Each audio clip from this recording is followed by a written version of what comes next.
ಮಂಡ್ಯ ನಗರದಲ್ಲಿ ಡಿಸೆಂಬರ್ ತಿಂಗಳಲ್ಲಿ ಜರುಗಲಿರುವ 87ನೇ ಅಖಿಲ ಭಾರತ ಕನ್ನಡ ಸಾಹಿತ್ಯ ಸಮ್ಮೇಳನಕ್ಕೆ ಸಂಬಂಧಿಸಿದ ಹಾಗೆ ಮಂಡ್ಯದ ಜಿಲ್ಲಾಧಿಕಾರಿಗಳ ಸಭಾಂಗಣದಲ್ಲಿ ವೇದಿಕೆ ನಿರ್ಮಾಣದ ಕುರಿತು ಸಭೆ ನಡೆಯಿತು. ಸಭೆಯಲ್ಲಿ ಮಳವಳ್ಳಿ ವಿಧಾನಸಭಾ ಕ್ಷೇತ್ರದ ಶಾಸಕ ಪಿಎಂ ನರೇಂದ್ರ ಸ್ವಾಮಿ ಅವರ ನೇತೃತ್ವದಲ್ಲಿ ಸ್ಥಳ ಮತ್ತು ವೇದಿಕೆ ಕಾರ್ಯಕ್ರಮಕ್ಕೆ ಸಂಬಂಧಿಸಿದಂತೆ ಅಧಿಕಾರಿಗಳು ಹಾಗೂ ಸಮಿತಿಯ ಸದಸ್ಯರೊಂದಿಗೆ ಚರ್ಚೆ ನಡೆಸಿದರು.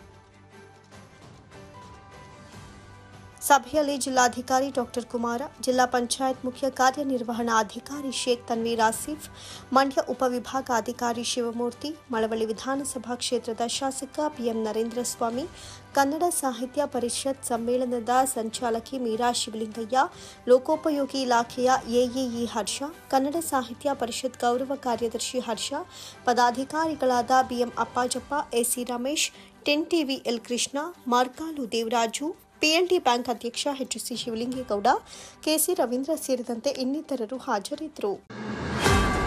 ನಗರದ ವಿವಿಧೆಡೆ ಕಳ್ಳತನ ಮಾಡಿದ 4 ಆರೋಪಿಗಳನ್ನು ಬಂಧಿಸಿರುವ ಸಿಸಿಬಿ ಪೊಲೀಸರು ಲಕ್ಷಾಂತರ ರೂಪಾಯಿ ಮೌಲ್ಯದ ಚಿನ್ನಾಭರಣ, ಕಾರು, ದ್ವಿಚಕ್ರ ವಾಹನವನ್ನು ವಶಪಡಿಸಿಕೊಂಡಿದ್ದಾರೆ. ಈ ಕುರಿತು ಸುದ್ದಿಗೋಷ್ಠಿಯಲ್ಲಿ ಮಾಹಿತಿ ನೀಡಿದ ನಗರ ಪೊಲೀಸ್ ಆಯುಕ್ತೆ ಸೀಮಾ ಲಾಡ್ಕರ್, ಜೂನ್ 6ರಂದು ಶಾದನಹಳ್ಳಿ ಗ್ರಾಮದ ಮನೆಯೊಂದರಲ್ಲಿ ಸುಮಾರು 11.40 ಲಕ್ಷ ಮೌಲ್ಯದ ಚಿನ್ನಾಭರಣ ಕಳ್ಳತನವಾಗಿದ್ದು, ಆರೋಪಿಗಳ ಪತ್ತೆಗೆ ವಿಶೇಷ ತಂಡವನ್ನು ರಚಿಸಿ ತನಿಖೆ ಕೈಗೊಂಡಾಗ ಜುಲೈ 16ರಂದು ಎನ್ಆರ್ ಮೊಹಲ್ಲಾದ ಶಿವಾಜಿ ರಸ್ತೆಯಲ್ಲಿ ಓರ್ವ ಆರೋಪಿಯನ್ನು ವಶಕ್ಕೆ ಪಡೆದು ವಿಚಾರಣೆಗೆ ಒಳಪಡಿಸಿದಾಗ ಇತರ 3 ಆರೋಪಿಗಳೊಂದಿಗೆ ಸೇರಿ ಮೈಸೂರು ನಗರ ಸೇರಿದಂತೆ ಜಿಲ್ಲೆಯ ವಿವಿಧೆಡೆ ಕಳ್ಳತನ ಮಾಡಿರುವುದಾಗಿ ಸತ್ಯ ಬಾಯ್ಬಿಟ್ಟಿದ್ದಾನೆ. ಈತ ನೀಡಿದ ಮಾಹಿತಿಯನ್ನಾಧರಿಸಿ ಆಗಸ್ಟ್ 21ರಂದು 3 ಆರೋಪಿಗಳನ್ನು ಕೆಆರ್ಎಸ್ ರಸ್ತೆಯ ಕೆಐಡಿಬಿ ಕಚೇರಿ ಬಳಿ ಬಂಧಿಸಲಾಗಿದೆ ಎಂದರು. ಇನ್ನು ಬಂಧಿತರಲ್ಲಿ 3 ಜಿಲ್ಲಾ ವ್ಯಾಪ್ತಿಯ 11 ಪ್ರಕರಣಗಳಲ್ಲಿ ಭಾಗಿಯಾಗಿದ್ದು, ಬಂಧಿತರಿಂದ 45 ಲಕ್ಷ ಮೌಲ್ಯದ 551 ಗ್ರಾಂ ಚಿನ್ನಾಭರಣ, 1.4 ಕೆಜಿ ಬೆಳ್ಳಿ ಪದಾರ್ಥಗಳು, 2 ಕಾರು, 3 ದ್ವಿಚಕ್ರ ವಾಹನ, 1 ಪಿಸ್ತೂಲ್, ಜೀವಂತ ಗುಂಡುಗಳು, 2 ಮೊಬೈಲ್, ಕೃತ್ಯಕ್ಕೆ ಬಳಸಿದ್ದ ರಾಡು, ಸ್ಕ್ರೂ ಡ್ರೈವರ್, 2 ಹ್ಯಾಂಡ್ ಗ್ಲೌಸ್ಗಳನ್ನು ವಶಪಡಿಸಿಕೊಳ್ಳಲಾಗಿದೆ. ಇದರಿಂದ ನಗರ ವ್ಯಾಪ್ತಿಯ 5, ಜಿಲ್ಲೆಯ 1, ಮಂಡ್ಯದ 7 ಕಳವು ಹಾಗೂ ಜಿಲ್ಲೆಯ 1, ಮಂಡ್ಯ 2 ಸುಲಿಗೆ ಪ್ರಕರಣಗಳು ಪತ್ತೆಯಾಗಿವೆ ಎಂದರು. ಇನ್ನು 4 ಕೆಜಿ ಗಾಂಜಾವನ್ನು ಕೂಡ ವಶಪಡಿಸಿಕೊಳ್ಳಲಾಗಿದೆ. ಆರೋಪಿಯೊಬ್ಬನ ಬಳಿ 4.66 ಕೆಜಿ ಗಾಂಜಾ, 1 ಪಿಸ್ತೂಲ್ ಹಾಗೂ 1 ಕಾರು ದೊರೆತಿದೆ. ಇವನ ವಿರುದ್ಧ ವಿವಿಧೆಡೆ 17 ಪ್ರಕರಣದ ಕಳವು ಪ್ರಕರಣಗಳಿವೆ.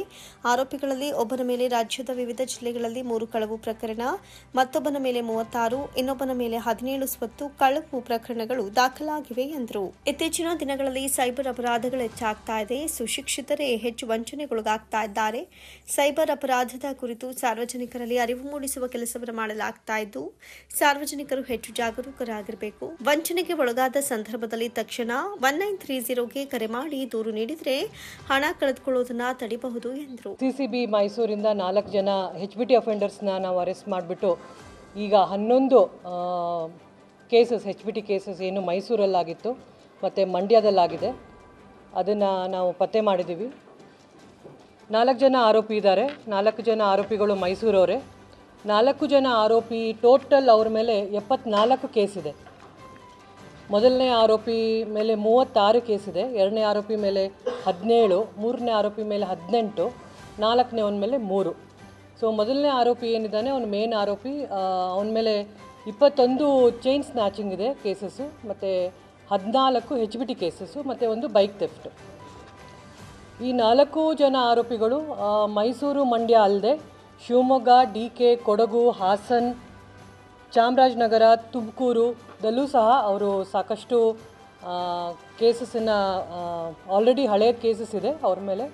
ಸೊ 4 ಜನ ಆರೋಪಿಯಿಂದ 74 ಕೇಸಲ್ಲಿ ಇರೋದರಲ್ಲಿ ಈಗ ಪ್ರೆಸೆಂಟ್ ಏನು 11 ಕೇಸ್ ಇದೆ, ಅದರಲ್ಲಿ ನಾವು 551 ಗ್ರಾಮ್ ಗೋಲ್ಡ್, 1 kg 400 ಗ್ರಾಮ್ ಬೆಳ್ಳಿ ಮತ್ತು 2 pistol, country made pistol, vehicle car 3 ಮತ್ತು ಮೊಬೈಲು ಮತ್ತು ಬೈಕನ್ನು ರಿಕವರಿ ಮಾಡಿದ್ದೀವಿ. ಸೊ ಇದು ಮೊದಲನೇ ಆರೋಪಿ ಏನಿದ್ದಾನೆ, ಈಸ್ ಅ ಮೇನ್ ಲೀಡರ್. ಅವನು ಗ್ರೂಪ್ ಕಟ್ಕೊಂಡು ಫಸ್ಟ್ ಬೈಕ್ ಥೆಫ್ಟ್ ಮಾಡೋದು, ಬೈಕ್ ಥೆಫ್ಟ್ ಆದಮೇಲೆ ಅವ್ರಿಗೆ ಯಾವುದು ಕಂಫರ್ಟಬಲ್ ಆಗುತ್ತೆ ಚೈನ್ ಸ್ನ್ಯಾಚಿಂಗ್ ಅಥವಾ HBTನ ಮಾಡ್ತಾಯಿದ್ರು. ಸೊ ಇವರು ಇದರಲ್ಲಿ ಏನು 3ನೇ ಆರೋಪಿ ಇದ್ದಾನೆ, ಅವನು ಗಾಂಜಾ ಪೆಡ್ಲರ್ ಕೂಡ. ಅವನಿಂದ ನಾವು 4 kg ಗಾಂಜಾನು ಸಹ ರಿಕವರಿ ಮಾಡಿದ್ದೀವಿ. ಇವರು 27ನೇ ತಾರೀಕು ಏಪ್ರಿಲ್ದಿಂದ ಮೈಸೂರು ಜೈಲಿಂದ ಹೊರಗಡೆ ರಿಲೀಸ್ ಆಗಿರ್ತಾರೆ.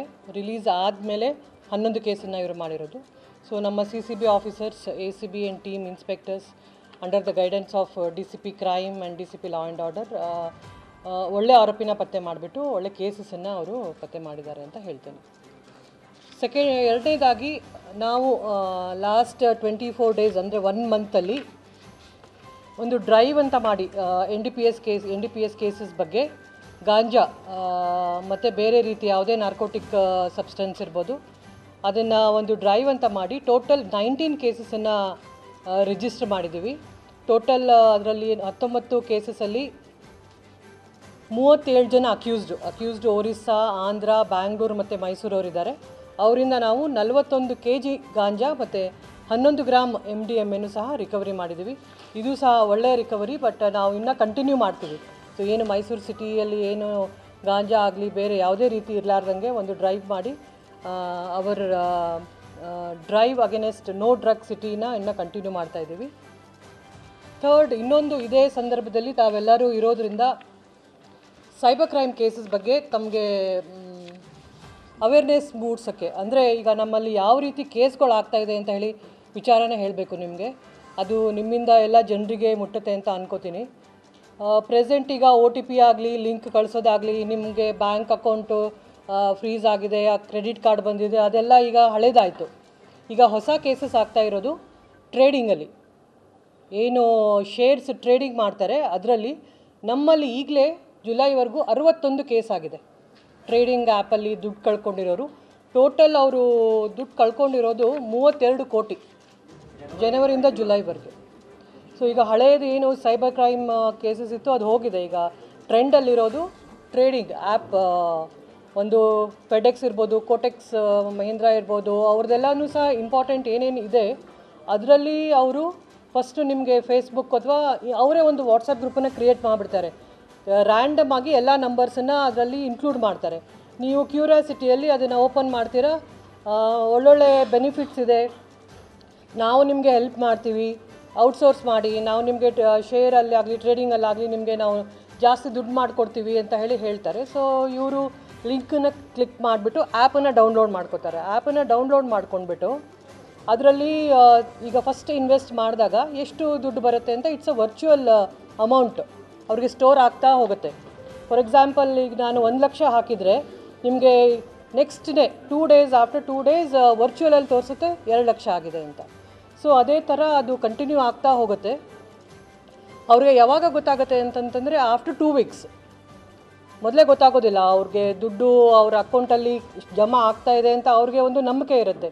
ಯಾವಾಗ ಅವರು ಆ ದುಡ್ಡು ಎಷ್ಟು ಆಯಿತು, ಈಗ ಒಂದು 50 ಲಕ್ಷ ನಾನು ಮಾಡ್ಕೊಂಡಿದ್ದೀನಿ, ಆಯ್ತು ತಗೊಳ್ಳೋಣ ದುಡ್ಡು ಅಂತಂದಾಗ ಅವರು ನೀವು ಇನ್ನೂ ಜಾಸ್ತಿ ದುಡ್ಡು ಹಾಕಿದರೆ ಈ ದುಡ್ಡನ್ನು ನಿಮಗೆ ಕೊಡ್ತೀವಿ ಅಂತ. ಪತ್ರಿಕಾಗೋಷ್ಠಿಯಲ್ಲಿ DCPಗಳಾದ ಮುತ್ತುರಾಜ್, ಜಾಹ್ನವಿ ಹಾಜರಿದ್ದರು. ಜಿಲ್ಲಾಡಳಿತ, ಶಾಲಾ ಶಿಕ್ಷಣ ಇಲಾಖೆ, Indian institute of science, Indian science research organisation, Adhyapana public charitable trust ಆಶ್ರಯದಲ್ಲಿ ಆಗಸ್ಟ್ 30ರಂದು ಮಂಡ್ಯ ನಗರದ A&A ಕನ್ವೆನ್ಷನ್ ಹಾಲ್ನಲ್ಲಿ ಅಧ್ಯಾಪನ ವಿಜ್ಞಾನೋತ್ಸವ 2024ರ ಕಾರ್ಯಕ್ರಮವನ್ನು ಹಮ್ಮಿಕೊಳ್ಳಲಾಗಿದೆ ಅಂತ ಅಧ್ಯಾಪನ ಪಬ್ಲಿಕ್ ಚಾರಿಟಬಲ್ ಟ್ರಸ್ಟ್ ಅಧ್ಯಕ್ಷರಾದ ದಿವ್ಯಶ್ರೀ ತಿಳಿಸಿದರು. ಸುದ್ದಿಗೋಷ್ಠಿಯಲ್ಲಿ ಮಾತನಾಡಿದ ಅವರು, ಮಂಡ್ಯ ಜಿಲ್ಲಾ ಮಟ್ಟದ ವಿಜ್ಞಾನ ತರಂಗ ಸ್ಪರ್ಧೆಯನ್ನು ಮಂಡ್ಯ ಜಿಲ್ಲಾ ವ್ಯಾಪ್ತಿಯ ಖಾಸಗಿ ಹಾಗೂ ಸರ್ಕಾರಿ ವಿದ್ಯಾಸಂಸ್ಥೆಗಳಲ್ಲಿ ವ್ಯಾಸಂಗ ಮಾಡ್ತಾ ಇರುವ 5ರಿಂದ 10ನೇ ತರಗತಿ ವಿದ್ಯಾರ್ಥಿಗಳಿಗೆ ಆಯೋಜಿಸಲಾಗಿದೆ ಎಂದರು. ಇಂಡಿಯನ್ ಇನ್ಸ್ಟಿಟ್ಯೂಟ್ ಆಫ್ ಸೈನ್ಸ್ ವತಿಯಿಂದ 5ರಿಂದ 10ನೇ ತರಗತಿ ಮಕ್ಕಳಿಗೆ ಅಗತ್ಯವಿರುವ ವಿಜ್ಞಾನ ಮಾದರಿಯ ಪ್ರದರ್ಶನವನ್ನು ಸಂಸ್ಥೆಯ ವಿದ್ಯಾರ್ಥಿಗಳು ಪ್ರಸ್ತುತಪಡಿಸಲಿದ್ದಾರೆ. ಇನ್ನು ಸಂಸ್ಥೆಯು ಫೇಸ್ ಆ್ಯಂಡ್ ವಿಲ್ ಪ್ರದರ್ಶನ ಮಾಡಲಿದೆ. ಜೊತೆಗೆ 300 ವಿದ್ಯಾರ್ಥಿಗಳಿಗೆ ಇಸ್ರೋ ಮ್ಯೂಸಿಯಂ ವೀಕ್ಷಣೆಗೆ ಅವಕಾಶ ಕಲ್ಪಿಸಿದೆ ಎಂದರು. ತಾಲೂಕು ಮಟ್ಟದಲ್ಲಿ ವಿಜೇತರಾದ 3 ವಿದ್ಯಾರ್ಥಿಗಳಿಗೆ ಬಹುಮಾನ ವಿತರಿಸಿ ಜಿಲ್ಲಾ ಮಟ್ಟಕ್ಕೆ ಆಯ್ಕೆ ಮಾಡಲಾಗುತ್ತೆ. ಅಲ್ಲದೆ ಭಾಗವಹಿಸುವ ಎಲ್ಲಾ ವಿದ್ಯಾರ್ಥಿಗಳಿಗೂ ಪ್ರಮಾಣ ಪತ್ರ ವಿತರಿಸಲಾಗುವುದು ಎಂದರು. ಈಗಾಗಲೇ ಹೇಳಿರುವಂತೆ ನಾವು ಆಗಸ್ಟ್ 30ನೇ ತಾರೀಕು ಜಿಲ್ಲಾ ಮಟ್ಟದಲ್ಲಿ ನಾವು ಒಂದು ವಿಜ್ಞಾನ ತರಂಗ ಸ್ಪರ್ಧೆ ಅಂತ ಮಾಡ್ತಾ ಇದ್ದೀವಿ. ಇದರಲ್ಲಿ ನಮ್ಮ ಜೊತೆ ಜಿಲ್ಲಾಡಳಿತ ಹಾಗೂ ಶಾಲಾ ಶಿಕ್ಷಣ ಇಲಾಖೆ ಮತ್ತು ಇಸ್ರೋ ಹಾಗೂ IISc ಇನ್ಸ್ಟಿಟ್ಯೂಷನ್ ಇದಿಷ್ಟು ಈ 4 ಸಂಸ್ಥೆಗಳು ಕೂಡ ನಮ್ಮ ಜೊತೆ ಕೊಲ್ಯಾಬ್ರೇಟ್ ಆಗಿದೆ. ಸೊ ಇದರಲ್ಲಿ ವಿಜ್ಞಾನ ತರಂಗ ಸ್ಪರ್ಧೆ ಏನು ಅಂತಂತಂದರೆ ನಾವು ನಮ್ಮ ಮಂಡ್ಯ ಡಿಸ್ಟಿಕ್ಕಿಂದ, ಅಂದರೆ ಮಂಡ್ಯ ಡಿಸ್ಟಿಕಲ್ಲಿ 8 ವಿಭಾಗಗಳು ಬರುತ್ತೆ. ಈ 8 ವಿಭಾಗಗಳಿಂದ ತಾಲೂಕು ಮಟ್ಟ ಮತ್ತು ಜಿಲ್ಲಾ ಮಟ್ಟ ಎರಡೂ ಒಂದೇ ದಿನ ನಾವು ಕಂಡಕ್ಟ್ ಮಾಡ್ತಾಯಿದ್ದೀವಿ. ಇದರಲ್ಲಿ ನಾವು 5ನೇ ತರಗತಿಯಿಂದ 10ನೇ ತರಗತಿ ಮಕ್ಕಳಿಗೋಸ್ಕರ ನಾವು ಈ ವಿಜ್ಞಾನ ಸ್ಪರ್ಧೆನ ಏರ್ಪಡಿಸಿದ್ದೀವಿ. ಸೊ ಈ ಸ್ಪರ್ಧೆಯಲ್ಲಿ ನಾವು ಅಂದ್ಕೊಂಡಿದ್ದು ಏನಂತಂತಂದರೆ ಅಂದಾಜು 1,500 ಮಕ್ಕಳು ಬರಬಹುದು ಅಂತ ನಾವು ಅಂದ್ಕೊಂಡಿದ್ವಿ. ಬಟ್ ಈಗ ಆಲ್ರೆಡಿ 3,100ಕ್ಕೂ ಹೆಚ್ಚು ಮಕ್ಕಳುಗಳೇನಾಗಿದ್ದಾರೆ ಆಲ್ರೆಡಿ ರಿಜಿಸ್ಟರ್ ಆಗಿದ್ದಾರೆ. ಸೊ ಇವ್ರ ಜೊತೆಗೆ 1,000 ಜನ ಸ್ಟೂಡೆಂಟ್ಸು ಮತ್ತು 350 ಜನ ವಾಲಂಟಿಯರ್ಸು ಎಲ್ಲ ಸೇರಿ ಓವರಾಲ್ ಗ್ಯಾದರಿಂಗ್ ಅವತ್ತು ಬಂದು ಅರೌಂಡ್ 4,000 ಮೆಂಬರ್ಸ್ ಒಂದೇ ವೇದಿಕೆಯಲ್ಲಿ ಗ್ಯಾದರಿಂಗ್ ಆಗ್ತಾಯಿದ್ದಾರೆ. ನಾವು ಇದರಲ್ಲಿ ತಾಲೂಕು ಮಟ್ಟದಲ್ಲಿ ಹೇಗೆ ನಾವು ಮಕ್ಕಳನ್ನ ಆಯ್ಕೆ ಮಾಡ್ಕೋತಾ ಇದ್ದೀವಿ ಅಂತ ಹೇಳಿದ್ರೆ 5ನೇ ತರಗತಿಯಿಂದ 5ನೇ ತರಗತಿ 6ನೇ ತರಗತಿ 7, 8, 9, 10 ಈ 3ರಲ್ಲೂ ಕೂಡ 3 ಜನ ವಿದ್ಯಾರ್ಥಿಗಳನ್ನ ಆಯ್ಕೆ ಮಾಡ್ಕೊತೀವಿ. ಸೊ ಓವರಾಲ್ ನಮಗೆ ಡಿಸ್ಟಿಕಲ್ಲಿ 252 ವಿದ್ಯಾರ್ಥಿಗಳು ನಮಗೆ ಆಚೆ ಸಿಗ್ತಾರೆ. ಸೊ ಈ 252 ವಿದ್ಯಾರ್ಥಿಗಳನ್ನ ನಾವೇನು ಮಾಡ್ತಾ ಇದ್ದೀವಿ ಅಂತ ಹೇಳಿದ್ರೆ ಇಲ್ಲಿಗೆ ನಿಲ್ಲಬಾರ್ದು, ಈ ವಿಜ್ಞಾನ ತರಂಗ ಅನ್ನೋದು ಇಲ್ಲಿಗೆ ನಿಲ್ಲಬಾರ್ದು ಅನ್ನೋ ಉದ್ದೇಶಕ್ಕೋಸ್ಕರ ಇಸ್ರೋದಲ್ಲಿ every year science event conduct ಆಗುತ್ತೆ. ಸೊ ನಮ್ಮ ಜಿಲ್ಲೆಯಿಂದ ಮಕ್ಕಳುಗಳು ಅಲ್ಲಿಗೆ ರೀಚ್ ಆಗೋದು ತುಂಬ ಕಷ್ಟ, ಮತ್ತು ಅವ್ರಿಗೆ ಮಾಹಿತಿ ಇಲ್ಲ, ಮತ್ತು ಸರಿಯಾದಂಥ ಗೈಡೆನ್ಸ್ ಇಲ್ಲದೆ ಇರೋ ಕಾರಣ ನಮ್ಮ ಜಿಲ್ಲೆಯಿಂದ ಮಕ್ಕಳುಗಳು ಹೋಗ್ತಾ ಇರಲಿಲ್ಲ. ಸೊ ನಾವು ಈ 252 ವಿದ್ಯಾರ್ಥಿಗಳದ್ದು ಮಾಹಿತಿ ಡಾಟಾ ಏನಿರುತ್ತೆ ಅದು ನಮ್ಮ ಹತ್ರನೂ ಇರುತ್ತೆ, ಮತ್ತು ನಾವು ಅದನ್ನ ಇಸ್ರೋದವ್ರಿಗೂ ಶೇರ್ ಮಾಡ್ತೀವಿ. ಇವ್ರೇನು ಮಾಡ್ತಾರೆ, ಎವ್ರಿ ಇಯರ್ ಇವೆಂಟ್ ಕಂಡಕ್ಟ್ ಆದಾಗ ನಮ್ಮ ಜಿಲ್ಲೆಯಿಂದ ಡೈರೆಕ್ಟಾಗಿ ನಾವು ಮಕ್ಕಳನ್ನ ಕಳಿಸ್ಕೊಡೋಂಥ ಒಂದು ಯೋಜನೆನ ಹಾಕ್ಕೊಂಡಿದ್ದೀವಿ. ಏನಂತಂತಂದರೆ ಅವರು ಅಲ್ಲಿಗೆ ಇಸ್ರೋಗೆ ಹೋಗ್ಬೇಕಾದ್ರೆ ನಮ್ಮ ಸಂಸ್ಥೆಯಿಂದ ಕಂಪ್ಲೀಟ್ ಖರ್ಚು ವೆಚ್ಚ ಗೈಡೆನ್ಸಿಂದ ಎಲ್ಲ ನಮ್ಮ ಸಂಸ್ಥೆನೇ ನೋಡ್ಕೊಳ್ಳುತ್ತೆ. ಸೊ ಇಸ್ರೋದಲ್ಲಿ ಏನಾದರೂ ಅವರು ಸೆಲೆಕ್ಟ್ ಆದರೆ, ಇನ್ ಕೇಸ್ ಯಾವುದಾದ್ರೂ ನಮ್ಮ ಜಿಲ್ಲೆ ಸ್ಟೂಡೆಂಟ್ಸ್ ಏನಾದರೂ ಇಸ್ರೋ ಲೆವೆಲಲ್ಲಿ ಸೆಲೆಕ್ಟ್ ಆದರೆ ಅದ್ರದ್ದು ನೆಕ್ಸ್ಟ್ ಓಪನ್ ಲೆವೆಲ್ ಬಂದು ಇಂಟರ್ನ್ಯಾಷನಲ್ ಲೆವೆಲ್ ಆಗಿರುತ್ತೆ. ಸೊ ಅಂಥ ಮಕ್ಕಳಿಗೂ ಕೂಡ ನಾವು ಸಪೋರ್ಟ್ ಮಾಡಬೇಕು ಅಂತ ಎಲ್ಲ ಥರದ ನಾವು ಯೋಜನೆಗಳನ್ನ ನಾವು ಪ್ಲ್ಯಾನ್ ಮಾಡ್ಕೊಂಡಿದ್ದೀವಿ.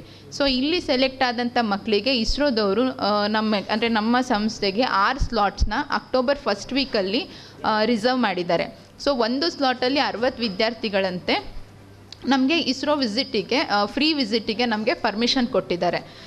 ಇದರಲ್ಲಿ ಇನ್ನೊಂದೇನು ಮೇನ್ ಅಂತಂತಂದರೆ ಇಸ್ರೋದವರು ನವೆಂಬರ್ 1ನೇ ತಾರೀಕು ಮಾತ್ರ ಅವರು ಕನ್ನಡ ಬಳಸ್ತಿದ್ರು ಎಕ್ಸ್ಪ್ಲನೇಷನ್ಗಾಗಲಿ ಮತ್ತೊಂದಕ್ಕಾಗಲಿ. ಬಟ್ ಇಲ್ಲಿ ನಮಗೆ ರೂರಲ್ ಅರ್ಬನ್ ಸ್ಟೂಡೆಂಟ್ಸ್ ಮಿಕ್ಸ್ ಆಗಿರೋ ಕಾರಣ ಇಲ್ಲಿ ಅವತ್ತು ಅಂದರೆ 6 ದಿನಗಳಲ್ಲೂ ಕೂಡ ನಮಗೆ ಕನ್ನಡದಲ್ಲಿ ಎಕ್ಸ್ಪ್ಲನೇಷನ್ ಕೊಡೋವಂಥದ್ದು ಒಂದನ್ನು ಅನುಕೂಲನ ಅವರು ಮಾಡಿಕೊಟ್ಟಿದ್ದಾರೆ. ಅವತ್ತು ಕಾರ್ಯಕ್ರಮಕ್ಕೆ education minister Madhu Bangarappa sir ಬರ್ತಾ ಇದ್ದಾರೆ, ಮತ್ತು ಎಲ್ಲ MLAಗಳು ಬರ್ತಾ ಇದ್ದಾರೆ. ವೇದಿಕೆ ಕಾರ್ಯಕ್ರಮ ಅವತ್ತು ಮಧ್ಯಾಹ್ನ 2 ಗಂಟೆಯಿಂದ ಸ್ಟಾರ್ಟ್ ಆಗುತ್ತೆ. ಬಟ್ ನಮ್ಮ ಇವೆಂಟ್ ಬಂದು ಬೆಳಗ್ಗೆ 9 ಗಂಟೆಯಿಂದ ಶುರು ಆಗಿ ನಾವು ಅರೌಂಡ್ 12:30 1 ಗಂಟೆಗೆ ಜಡ್ಜ್ಮೆಂಟ್ಸ್ ಎಲ್ಲ ಮುಗಿಸ್ಕೊಳ್ತೀವಿ. ಪ್ರವೀಣ್ ಮಾತನಾಡಿ, ಸರ್ಕಾರಿ ಶಾಲೆಯ ಶಾಲಾ ವಿದ್ಯಾರ್ಥಿಗಳು ಭಾಗವಹಿಸ್ತಾ ಇರುವುದರಿಂದ ಶಿಕ್ಷಣ ಇಲಾಖೆಯ ಪಾತ್ರ ದೊಡ್ಡದಾಗಿದೆ ಎಂದರು. ಅಂದು ನಡೆಯಲಿರುವ ಕಾರ್ಯಕ್ರಮವನ್ನು ಶಿಕ್ಷಣ ಸಚಿವ ಮಧು ಬಂಗಾರಪ್ಪ ಉದ್ಘಾಟಿಸಲಿದ್ದು, ಶ್ರೀರಂಗಪಟ್ಟಣ ಕ್ಷೇತ್ರದ ಶಾಸಕ ರಮೇಶ್ ಬಾಬು ಬಂಡಿಸಿದ್ದೇಗೌಡ ಅಧ್ಯಕ್ಷತೆಯನ್ನು ವಹಿಸಲಿದ್ದು, ಮಂಡ್ಯ ವಿಧಾನಸಭಾ ಕ್ಷೇತ್ರದ ಶಾಸಕ ಗಣಿಗ ರವಿಕುಮಾರ್ ಅವರು ಭಾಗವಹಿಸಲಿದ್ದಾರೆ ಎಂದರು. ಪ್ರತಿ ಕ್ಷೇತ್ರದಲ್ಲೂ ಕೂಡ BOಗಳದ್ದು ಕೂಡ ಇದರಲ್ಲಿ ಕಾಂಟ್ರಿಬ್ಯೂಷನ್ ಇದೆ. ಯಾಕೆಂದರೆ ಸರ್ಕಾರಿ ಶಾಲೆಗಳು ಅತಿ ಹೆಚ್ಚು ಭಾಗವಹಿಸ್ತಾ ಇರೋದ್ರಿಂದ ಆ ಒಂದು ಮಕ್ಕಳು ಈ ಒಂದು ಸ್ಥಳ ಬರ್ತಾ ಇರೋದ್ರಿಂದ ಹಾಗಾಗಿ ಅತಿ ಹೆಚ್ಚು ಮಕ್ಕಳು ಯಾವ ವಿಭಾಗದಲ್ಲಿ ಬರ್ತಾರೆ ಆ ಒಂದು ವಿಭಾಗದ ಕ್ಷೇತ್ರ ಶಿಕ್ಷಣಾಧಿಕಾರಿಗೆ ಒಂದು ಪ್ರೈಸಸ್ನ ನಾವು ಅನೌನ್ಸ್ ಮಾಡಿದ್ದೀವಿ. ಜೊತೆಗೆ ಇದರಲ್ಲಿ ಮುಖ್ಯವಾಗಿ ಏನಂತಂದರೆ ಉದ್ಘಾಟನೆಯನ್ನು ಮಧು ಬಂಗಾರಪ್ಪ ಅವರು ಮಾಡ್ತಾರೆ, ಮಾನ್ಯ ಶಿಕ್ಷಣ ಸಚಿವರು. ಗೌರವ ಉಪಸ್ಥಿತಿಯಾಗಿ ರಮೇಶ್ ಬಾಬು ಬಂಡಿಸಿದ್ದೇಗೌಡರನ್ನು ಇದು ಮಾಡಿದ್ದೀವಿ. ಅಧ್ಯಕ್ಷತೆಯನ್ನು ಮಂಡ್ಯ ವಿಧಾನಸಭಾ ಕ್ಷೇತ್ರದ ರವಿಕುಮಾರ್ ಗಣಿಗಾರ್ ಅವರಿಗೆ ಕೊಟ್ಟಿರುವಂಥದ್ದು. ಜೊತೆಗೆ ಈ ಒಂದು ಇದರಲ್ಲಿ ಮುಖ್ಯವಾಗಿ ಇಂಡಿಯನ್ ಇನ್ಸ್ಟಿಟ್ಯೂಟ್ ಆಫ್ ಸೈನ್ಸ್ನವರು ಅವರ ಒಂದು ರಿಸರ್ಚ್ ಸ್ಟೂಡೆಂಟ್ಸ್ ಏನಿದ್ದಾರೆ ಅವರಿಂದ 5ರಿಂದ 10ನೇ ತರಗತಿ ಮಕ್ಕಳಿಗೆ ಪಠ್ಯಕ್ರಮದಲ್ಲಿ ಇರುವಂಥ ಒಂದು ವಿಜ್ಞಾನ ಮಾದರಿಗಳನ್ನ ತಂದು ಅಲ್ಲಿ ಪ್ರದರ್ಶನ ಮಾಡ್ತಾರೆ. ಜೊತೆಗೆ ಇಂಡಿಯನ್ ಇನ್ಸ್ಟಿಟ್ಯೂಟ್ ಆಫ್ ಸೈನ್ಸ್ ಅಂದರೆ ಇಸ್ರೋದವರು ಸ್ಪೇಸ್ ಆನ್ ವೀಲ್ ಅಂತೇಳಿ ಬಸ್ನ ಆ ಒಂದು ಸ್ಥಳದಲ್ಲಿ ಎಕ್ಸಿಬಿಟ್ ಮಾಡ್ತಾರೆ. ಕಾರ್ಯಕ್ರಮದಲ್ಲಿ ಭಾಗವಹಿಸ್ತಾ ಇರುವಂಥ ಮಕ್ಕಳು ಕೂಡ ಸ್ಥಳೀಯ ಮಂಡ್ಯ ನಗರದಲ್ಲಿರ್ಬೋದು, ಬೇರೆ ಶಾಲೆಯಿಂದ ಯಾರು ಮಕ್ಕಳು ಬರ್ತಾರೆ ಆ ಒಂದು ಸ್ಪೇಸ್ ಆನ್ ವೀಲ್ ಬಸ್ನ ವೀಕ್ಷಣೆ ಮಾಡ್ಬೋದು. ಅದನ್ನು ಕನ್ನಡದಲ್ಲೇ ಎಕ್ಸ್ಪ್ಲೇನ್ ಮಾಡಲಿಕ್ಕೆ ಅಂತೇಳಿ 2 ಸೈಂಟಿಸ್ಟ್ಗಳನ್ನ ಅವರು ಕಳಿಸ್ಕೊಡ್ತಾ ಇರುವಂಥದ್ದು. ಜೊತೆಗೆ ಇದು ಏನು ಒಂದು ಬುಕ್ ಆಫ್ ರೆಕಾರ್ಡ್ಗೂ ಕೂಡ ಸೇರುವಂಥ ಸಾಧ್ಯತೆ ಇದೆ. ಯಾಕೆಂದರೆ ಜಿಲ್ಲಾ ಮಟ್ಟದಲ್ಲಿ ಇದೊಂದು ಕಾರ್ಯಕ್ರಮ ಏನು ನಡೀತಾ ಇದೆ, ಇದೊಂದು ನಿಜಕ್ಕೂ ಕೂಡ ಒಂದೇ ವೇದಿಕೆಯಲ್ಲಿ ಇಷ್ಟು ಜನ ಮಕ್ಕಳು ಮತ್ತು ಶಾಲೆ ಸೇರ್ತಿರೋದು ಇದೆ ಮೊದಲ ಬಾರಿಗೆ. ಜಿಲ್ಲೆಯಲ್ಲೇ ಪ್ರಥಮ ಬಾರಿಗೆ ಒಂದು 800 ಶಾಲೆಗಳು ಈ ಒಂದು ಈವೆಂಟ್ನಲ್ಲಿ ಭಾಗವಹಿಸ್ತದೆ. ಸರ್ಕಾರಿ ಆಗಿರ್ಬೋದು, ಅನುದಾನಿತ ಶಾಲೆ ಆಗಿರ್ಬೋದು, ಮತ್ತು ಪ್ರೈವೇಟ್ ಶಾಲೆ ಆಗಿರ್ಬೋದು, ಮತ್ತು ರೆಸಿಡೆನ್ಸ್ ಶಾಲೆ ಆಗಿರ್ಬೋದು, ಎಲ್ಲರೂ ಕೂಡ ಈ ಒಂದು ಕಾರ್ಯಕ್ರಮದಲ್ಲಿ ಭಾಗವಹಿಸ್ತಾ ಇರೋದ್ರಿಂದ ಇದು ಜಿಲ್ಲಾ ಮಟ್ಟದಲ್ಲಿ ಇದೊಂದು ಪ್ರಥಮ ಕಾರ್ಯಕ್ರಮ ಅಂತ ನಾವು ಅಂದ್ಕೊಂಡಿದ್ದೀವಿ. ಜೊತೆಗೆ ಈ ಒಂದು ಕಾರ್ಯಕ್ರಮ ಜಿಲ್ಲೆಗೆ ಮಾತ್ರ ಸೀಮಿತವಾಗಿರೋದಿಲ್ಲ, ಮುಂದಿನ ದಿನಗಳಲ್ಲಿ ಬೇರೆ ಜಿಲ್ಲೆಗಳಲ್ಲೂ ಕೂಡ ಈ ರೀತಿಯ ಕಾರ್ಯಕ್ರಮವನ್ನು ಹಮ್ಮಿಕೊಳ್ಳಿಕ್ಕೆ ಎಲ್ಲ ರೀತಿಯ ವ್ಯವಸ್ಥೆಯನ್ನು ಮಾಡ್ಕೊಂಡಿದ್ದೀವಿ. ಇದರಲ್ಲಿ ಪ್ರಮುಖವಾಗಿ ನಾವು ಜಿಲ್ಲಾಡಳಿತ ಮತ್ತು ಶಾಲಾ ಶಿಕ್ಷಣ ಇಲಾಖೆಗೆ ನಾವು ಧನ್ಯವಾದಗಳನ್ನ ಅರ್ಪಿಸ್ತೀವಿ. ಯಾಕೆಂದರೆ ಜಿಲ್ಲಾಧಿಕಾರಿಗಳ ಒಂದು ನೇತೃತ್ವದಲ್ಲೇ ಈ ಒಂದು ಇಂಡಿಯನ್ ಇನ್ಸ್ಟಿಟ್ಯೂಟ್ ಆಫ್ ಸೈನ್ಸ್ ಮತ್ತು ಇಸ್ರೋದವರು ಈ ಒಂದು ಕಾರ್ಯಕ್ರಮದಲ್ಲಿ ಭಾಗವಹಿಸ್ತಾ ಇದ್ದಾರೆ. ಸುದ್ದಿಗೋಷ್ಠಿಯಲ್ಲಿ ಪೃಥ್ವಿ, ಪ್ರಿಯಾಂಕಾ ಉಪಸ್ಥಿತರಿದ್ದರು. ಬದುಕು ಬೆಳಕು ಸೇವಾ ಸಮಿತಿ, ಮಂಡ್ಯ ಅಮೃತ ಲಯನ್ಸ್, ಸರ್ಕಾರಿ ಪ್ರೌಢಶಾಲೆ, ಮಾಜಿ ಪುರಸಭೆ ಇವರ ವತಿಯಿಂದ ರಾಷ್ಟ್ರೀಯ ಪತ್ರಿಕಾ ದಿನಾಚರಣೆ, ದೇವರಾಜ 109ನೇ ಜನ್ಮ ದಿನಾಚರಣೆ ಹಾಗೂ ಮಾದಕ ವಸ್ತುಗಳ ಅರಿವು ಕಾರ್ಯಕ್ರಮ ಶಾಲಾ ಆವರಣದಲ್ಲಿ ನಡೆಯಿತು. ಕಾರ್ಯಕ್ರಮವನ್ನು ಬಿಜೆಪಿ ಮುಖಂಡ HR ಅರವಿಂದ್ ಗಿಡಕ್ಕೆ ನೀರೆರೆಯುವ ಮೂಲಕ ಉದ್ಘಾಟಿಸಿದರು.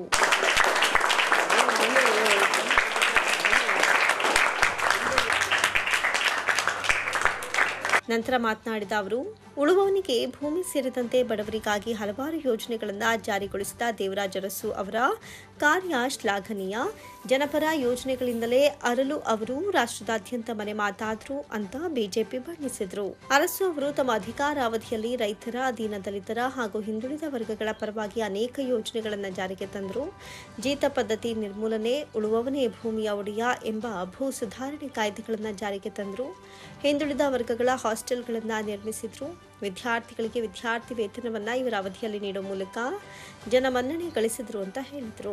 ಸಮಾಜದಲ್ಲಿ ಪತ್ರಕರ್ತರ ಪಾತ್ರ ಅಪಾರವಾದದ್ದು. ಕೆಆರ್ಎಸ್ ಸುತ್ತ ಗಣಿಗಾರಿಕೆ ನಿಷೇಧಿಸಬೇಕು, ಟ್ರಯಲ್ ಬ್ಲಾಸ್ಟ್ಗೆ ಅನುಮತಿ ನೀಡಬಾರದು ಅಂತ ಮಾಧ್ಯಮಗಳಲ್ಲಿ ಪತ್ರಕರ್ತರು ಪ್ರತಿಪಾದಿಸಿದ ಕಾರಣ ಇಂದು ಟ್ರಯಲ್ ಬ್ಲಾಸ್ಟ್ಗೆ ಅನುಮತಿ ನಿರಾಕರಿಸಿದೆ. ಇದಕ್ಕೆ ರೈತರು, ಎಲ್ಲ ಸಂಘ ಸಂಸ್ಥೆಗಳು ಸಹ ಪತ್ರಕರ್ತರಿಗೆ ಜೊತೆಯಾಗಿ ನಿಂತಿದ್ರು. ಇಂತಹ ಸಮಾಜಮುಖಿ ಕಾರ್ಯದಲ್ಲಿ ತೊಡಗಿಸಿರುವ ಪತ್ರಕರ್ತರ ಕಾರ್ಯವನ್ನು ಶ್ಲಾಘಿಸಿದ್ರು. ಅವ್ರು ಮಾಡಿದಂಥ ಕೆಲಸ ಇವತ್ತು ಕೂಡ ಲೋಕಕ್ಕೆ ಆದರ್ಶಪ್ರಾಯವಾಗಿದೆ ಅಂತಂದರೆ ತಪ್ಪಾಗಲಿಕ್ಕಿಲ್ಲ. ಅಂಥ ಆದರ್ಶ ಗುಣಗಳನ್ನು ಬೆಳೆಸ್ಕೊಳ್ಳುವಂಥ ಪ್ರವೃತ್ತಿಯನ್ನು ಪ್ರತಿಯೊಬ್ಬ ಮಕ್ಕಳುಗಳು ಇವತ್ತು ಅನುಸರಿಸಬೇಕಿದೆ, ಅವರ ರೀತಿಯಲ್ಲಿ ನಡೀಬೇಕಿದೆ. ಪ್ರತಿಯೊಬ್ಬ ರಾಜಕಾರಣಿಗಳಿಗೂ ಕೂಡ ಅವರ ಹಾಕಿಕೊಟ್ಟ ಒಂದು ಬುನಾದಿ, ಅವ್ರು ನಡೆದುಕೊಂಡ ದಾರಿ, ಅವ್ರು ನಡೆದುಕೊಂಡು ಬಂದ ಚರಿತ್ರೆ ಏನಿದೆ, ಇವತ್ತಿನ ಪೀಳಿಗೆ ರಾಜಕಾರಣಿಗಳಿಗೆ ನಿಜವಾಗ್ಲೂ ಆದರ್ಶಪ್ರಾಯವಾಗಿದೆ. 100ಕ್ಕೆ 100 ಅವರಷ್ಟು ಆಗಲಿಲ್ಲ ಅಂದ್ರೆ 10% ಆದರೂ ಅವರಷ್ಟು ಆದರೆ ಅವ್ರನ್ನ ನಾವು ಇವತ್ತೇನು ಕಾರ್ಯಕ್ರಮ ಮಾಡ್ಕೊಂಡು ನೆನ್ಕೊತಾ ಇದ್ದೀವಿ. ಮಾದಕ ವಸ್ತುಗಳಿಗೆ ಎಲ್ಲಿ ಮಕ್ಕಳು ವ್ಯಸನಿಗಳು ಹೆಚ್ಚಾಗ್ತಾರೆ ಅಂದರೆ, ನನ್ನ ಅನುಭವದ ಪಾಠ, ಮಕ್ಕಳನ್ನ ತಂದೆ ತಾಯಿಗಳು ದೂರ ಇಟ್ಟು ಓದಿಸಿದಾಗ ಬಹುಶಃ, ಯಾಕಂದರೆ ಮಕ್ಕಳುಗಳಿಗೆ ಫ್ರೀಡಮ್ ಸಿಕ್ಬಿಡುತ್ತೆ ತಂದೆ ತಾಯಿಯಿಂದ, ಮನೆಯಿಂದ. ಆ ಗ್ಯಾಪ್ ಸಿಕ್ಕಿದಾಗ ತಂದೆ ತಾಯಿಗೆ ಮಕ್ಕಳುಗಳು ಏನು ಮಾಡ್ತಾಯಿದ್ದಾರೆ ಅಂತ ಗೊತ್ತಾಗಲ್ಲ.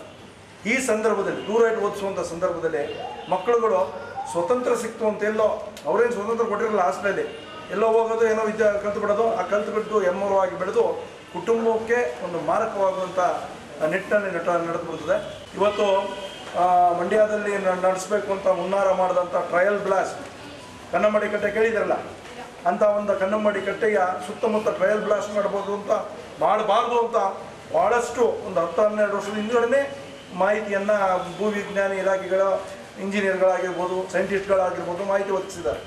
ಅಂಥದ್ರಲ್ಲೂ ಕೂಡ ಅವತ್ತು ರಾಜರು ಪಾಪ ಅವ್ರ ಮನೆಯ ಒಡವೆಯನ್ನು ಮಾರಿ ಇಡೀ ಸಮುದಾಯಕ್ಕೆ ಒಳ್ಳೆಯದಾಗಲಿ, ಮಂಡ್ಯ ಜಿಲ್ಲೆಗೆ ಒಳ್ಳೆಯದಾಗಲಿ, ಮೈಸೂರು ಜಿಲ್ಲೆಗೆ ಒಳ್ಳೆಯದಾಗಲಿ, ಬೆಂಗಳೂರು ಜಿಲ್ಲೆಗೆ ಒಳ್ಳೆಯದಾಗಲಿ ಅಂತ ಕನ್ನಂಬಾಡಿ ಕಟ್ಟೆಯನ್ನು ಕಟ್ಟಿದ್ರು, ತಮ್ಮ ಒಡವೆಯನ್ನು ಮಾರಿ.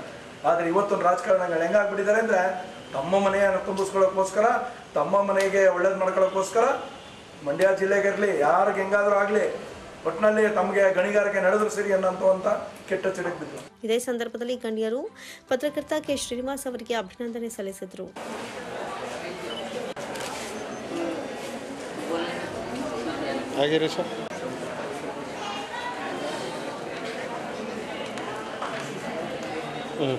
ಅಭಿನಂದನೆ ಸ್ವೀಕರಿಸಿ ಮಾತನಾಡಿದ ಅವರು, ಅಭಿನಂದನೆ, ಸನ್ಮಾನಗಳು ವ್ಯಕ್ತಿಗೆ ಜವಾಬ್ದಾರಿ ಮತ್ತು ಕರ್ತವ್ಯಗಳನ್ನು ಹೆಚ್ಚಾಗುವಂತೆ ಮಾಡುತ್ತವೆ. ಇದನ್ನು ಪ್ರತಿಯೊಬ್ಬರೂ ಅರಿತು ಸಮಾಜಕ್ಕೆ ತಮ್ಮ ಕೈಲಾದ ಸೇವೆ ಮಾಡುವತ್ತ ಗಮನ ಹರಿಸಬೇಕು ಎಂದರು. ಸನ್ಮಾನ ಮಾಡಲಿಕ್ಕೆ ಅಂತ ಕರೆಸಿದ್ದಾರೆ. ನಾವು ಸನ್ಮಾನಕ್ಕೆ ಯೋಗ್ಯರೋ ಇಲ್ವೋ ಅನ್ನೋದು ನಮಗೆ ಅಷ್ಟು ಗೊತ್ತಾಗಲ್ಲ. ಯಾಕಂತ ಹೇಳಿದ್ರೆ, ಒಂದು ಸಮಾಜ ಸೇವೆ ಅಂತ ಹೇಳಿದಾಗ ನಾವು ಒಂದು ಪತ್ರಿಕಾ ಇದರಲ್ಲಿ ಸೇವೆ ಸಲ್ಲಿಸ್ತಾ ಇದ್ದೀವಿ. ಸಮಾಜ ಎಲ್ಲೋ ಒಂದು ಕಡೆ ನಮ್ಮನ್ನು ಗುರುತಿಸ್ತಾ ಇದೆ ಅಂತ ಹೇಳಿದ್ರೆ ನಮ್ಮ ಜವಾಬ್ದಾರಿಗಳು ಮತ್ತು ನಮ್ಮ ಕರ್ತವ್ಯಗಳು ಹೆಚ್ಚಾಗ್ತವೆ ಅಂತ. ಆ ಥರ ನಿಟ್ಟಿನಲ್ಲಿ ನಾವು ಕೂಡ ಪ್ರಯತ್ನ ಮಾಡ್ತಾ ಇರ್ತೀವಿ. ನೀವು ಮಕ್ಕಳು ಎಲ್ಲ ಇವತ್ತಿನ ಸಮಾಜದಲ್ಲಿ ಏನೆಲ್ಲ ಬೆಳವಣಿಗೆಗಳಾಗ್ತವೆ, ಈಗೆಲ್ಲ ಸ್ನೇಹಿತರು ಹೇಳೋದು ಭಾಳಷ್ಟು ಏನು ಮಾದಕದ ವ್ಯಸನಗಳು ಏನಾಗ್ತವೆ ಮತ್ತು ಅದರಿಂದ ಆಗುವಂಥ ದುಷ್ಪರಿಣಾಮಗಳು, ಸೊ ಸಾಕಷ್ಟು ಮಾಹಿತಿಗಳನ್ನು ಕೊಟ್ಟರು. ಅದನ್ನೆಲ್ಲ ನೀವು ಒಂದಷ್ಟು ವಿಚಾರಗಳನ್ನ ತಿಳ್ಕೊಂಡ್ರೆ ಮುಂದೆ ನಿಮ್ಮ ಭವಿಷ್ಯ ಕೂಡ ಚೆನ್ನಾಗಿರುತ್ತೆ ಅನ್ನೋಂಥ. ಕಾರ್ಯಕ್ರಮದಲ್ಲಿ ಅಮೃತ ಅಲಯನ್ಸ್ ಕ್ಲಬ್ ಅಧ್ಯಕ್ಷ ಎಂ ಲೋಕೇಶ್, ಹಿರಿಯ ಪತ್ರಕರ್ತ ಎಎಲ್ ಬಸವೇಗೌಡ, ಮನೋವೈದ್ಯಕೀಯ ಆಪ್ತ ಸಮಾಲೋಚಕ ಮೊಹಮ್ಮದ್ ಸುಹೇಲ್ ಸೇರಿದಂತೆ ಇತರರು ಹಾಜರಿದ್ದರು. ಮದ್ದೂರು ತಾಲೂಕಿನ ವಡ್ಡರದೊಡ್ಡಿ ಗ್ರಾಮದಲ್ಲಿ ಸುಮಾರು 75 ಲಕ್ಷದಲ್ಲಿ ರಸ್ತೆ ಅಭಿವೃದ್ಧಿ ಕಾಮಗಾರಿಗೆ ಶಾಸಕ ಕದಲೂರು ಉದಯ್ ಚಾಲನೆ ನೀಡಿ ಬಳಿಕ ಮಾತನಾಡಿದರು. ಮಾಜಿ ಮುಖ್ಯಮಂತ್ರಿ ಎಚ್.ಡಿ. ಕುಮಾರಸ್ವಾಮಿ ಅವರ ಕಾಂಗ್ರೆಸ್ ಸರ್ಕಾರದ ವೈಫಲ್ಯ ಹೇಳಿಕೆ ಖಂಡಿಸಿ ಮಾತನಾಡಿದ ಅವರು, ಸಿಎಂ ಸಿದ್ದರಾಮಯ್ಯ ರಾಜ್ಯದ ಮುಖ್ಯಮಂತ್ರಿ ಆಗಿರುವಂತಹ ಸಿಎಂ ಸಿದ್ದರಾಮಯ್ಯಗೆ 136 ಶಾಸಕರ ಬೆಂಬಲ ಇದೆ. ಜೊತೆಗೆ ಸಿದ್ದರಾಮಯ್ಯನವರಿಗೆ ರಾಜ್ಯವನ್ನು ಆಳುವ ಕೆಪಾಸಿಟಿ ಇರೋ ಕಾರಣಕ್ಕೆ ರಾಜ್ಯದ ಅನೇಕ ಜನರು ಅವರನ್ನ ಆರಿಸಿ ಕಳಿಸಿದ್ದಾರೆ. ಕುಮಾರಸ್ವಾಮಿ ಅವರಿಗೆ ಯಾವುದೇ ಕೆಲಸ ಇಲ್ಲ, ಹಾಗಾಗಿ ಸಿದ್ದರಾಮಯ್ಯನವರ ವಿರುದ್ಧ ಇಲ್ಲ ಆರೋಪ ಮಾಡ್ತಾ ಇದ್ದಾರೆ. ನಾವು ಲೋಕಸಭೆಯಲ್ಲಿ 1 ಸ್ಥಾನದಿಂದ ಈಗ 9 ಸ್ಥಾನಕ್ಕೆ ಬಂದಿದ್ದೀವಿ. ಜೊತೆಗೆ ರಾಜ್ಯದಲ್ಲಿ ಕಾಂಗ್ರೆಸ್ಗೆ ಓಟಿನ ಪ್ರಮಾಣ ಕೂಡ ಹೆಚ್ಚಾಗಿದೆ ಅಂತ ಮದ್ದೂರಿನಲ್ಲಿ ಉದಯ್ ಮಾತನಾಡಿದ್ದಾರೆ. ಕೇಂದ್ರ ಸಚಿವ ಸಂಸದ ಎಚ್.ಡಿ. ಕುಮಾರಸ್ವಾಮಿ ಅವರಿಗೆ ದಿಶಾ ಸಭೆಗೆ ನಮ್ಮ ಕಾಂಗ್ರೆಸ್ ಶಾಸಕರಿಗಾಗಿ ಅಥವಾ ಸಚಿವರೇ ಆಗಿರಲಿ ಯಾವುದೇ ಆಹ್ವಾನ ಇಲ್ಲ. ಯಾರನ್ನೂ ಕರೆದುಕೊಂಡು ಸಭೆ ನಡೆಸಿದ್ದಾರೋ ನಮಗೆ ಗೊತ್ತಿಲ್ಲ. ಉಸ್ತುವಾರಿ ಸಚಿವರು ಅಮೆರಿಕದ ಅಕ್ಕ ಸಮ್ಮೇಳನಕ್ಕೆ ತೆರಳಿದ್ದಾರೆ ಎಂದರು. ಸರ್ಕಾರ ಇರೋದಕ್ಕೆ ಅಭಿವೃದ್ಧಿ ಕೆಲಸಗಳಾಗ್ತಾ ಇರೋದು. ದೇವೇಗೌಡ ಹಾಗೂ ಕುಮಾರಸ್ವಾಮಿ ಏನಾದರೂ ಇಲ್ಲಿ ಅಭಿವೃದ್ಧಿ ಮಾಡ್ತಿದ್ದಾರಾ ಎಂದರು. ಬೇರೆ ಕೆಲಸ ಇಲ್ಲ ಹೇಳ್ತಾರೆ ಸಿದ್ದರಾಮಯ್ಯ ಅವರು. ಈಗ ಅವರು ಅಭಿವೃದ್ಧಿ ಮಾಡದೇ ಇದ್ರೆ, ಅವರು ಈ ರಾಜ್ಯವನ್ನು ಆಳೋ ಶಕ್ತಿ ಇಲ್ಲದೇ ಇದ್ರೆ ಅವ್ರಿಗೆ 136 ಸೀಟ್ ಕೊಡ್ತಿದ್ರು. ಜನ ಅವರ ಎಬಿಲಿಟಿ ನೋಡೇ ಇವತ್ತು ರಾಜ್ಯದಲ್ಲಿ ಜನ ಕಾಂಗ್ರೆಸ್ ಪಕ್ಷಕ್ಕೆ ಮತವನ್ನು ಹಾಕಿದ್ದಾರೆ. ಲೋಕಸಭೆಯಲ್ಲೂ ಕೂಡ 1 ಸೀಟ್ ಇದ್ದದ್ದು ಇವತ್ತು 9 ಸೀಟ್ ಆಗಿದೆ. ವೋಟಿಂಗ್ ಪರ್ಸೆಂಟೇಜು ಕೂಡ ಜಾಸ್ತಿ ಆಗಿದೆ. ಜನರ ಬೆಂಬಲ ಇಲ್ಲದೇನೆ ಇದೆಲ್ಲ ಆಗ್ತದೆ. ಸಭೆಯಲ್ಲಿ ನಮಗೆ ಮಾಹಿತಿ ಇರಲ್ಲ ಅದ್ರ ಬಗ್ಗೆ. ಚಂದ್ರಸ್ವಾಮಿಯವರು ಇಲ್ಲ ಊರಲ್ಲಿ, ಅವರು ಅಕ್ಕ ಸಮ್ಮೇಳನ ನಡೀತಾ ಇದೆ US ಅಲ್ಲಿ. ಸೊ ನಿನ್ನೆ ಅವರು US ಹೊರಟಿದ್ದಾರೆ. ನಮಗೇನು ಆಹ್ವಾನ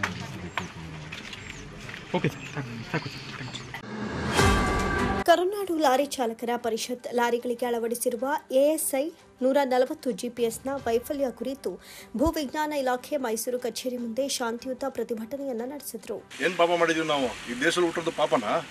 ಲಾರಿ ಕೆಲಸ ಮಾಡೋದು ಪಾಪನ? ಡ್ರೈವರ್ ಕೆಲಸ ಮಾಡೋದು ಪಾಪನ?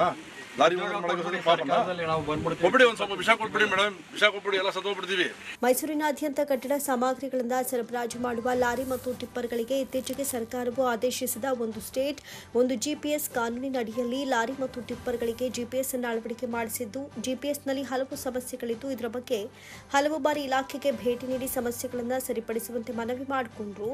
ಆದರೂ ಸಹ ಇಲಾಖಾ ಸಿಬ್ಬಂದಿಗಳು ನಮ್ಮ ಅಹವಾಲಿಗಳಿಗೆ ನಿರ್ಲಕ್ಷ್ಯವನ್ನು ತೋರಿಸಿದ್ದು ಮತ್ತು ಯಾವ ಮಾನದಂಡವೂ ಇಲ್ಲದೆ ಹಲವು ವಾಹನಗಳಿಗೆ ದಂಡ ವಸೂಲಾತಿ ನೋಟಿಸ್ ಅನ್ನು ಕಳಿಸಿರುವುದರ ವಿರುದ್ಧ ಹಿರಿಯ ಭೂವಿಜ್ಞಾನಿಯವರ ಕಚೇರಿ, ಗಣಿ ಮತ್ತು ಭೂವಿಜ್ಞಾನ ಇಲಾಖೆ, ಖನಿಜ ಭವನದ ಮುಂದೆ ಜಿಲ್ಲಾ ಪ್ರಧಾನ ಕಾರ್ಯದರ್ಶಿ ನಾಗೇಂದ್ರ ಅವರ ನೇತೃತ್ವದಲ್ಲಿ ಮತ್ತು ಜಿಲ್ಲಾಧ್ಯಕ್ಷ ಕೋದಂಡ ರಾಮನವರ ಬೆಂಬಲದೊಂದಿಗೆ ಪ್ರತಿಭಟನೆಯನ್ನು ನಡೆಸಿದರು.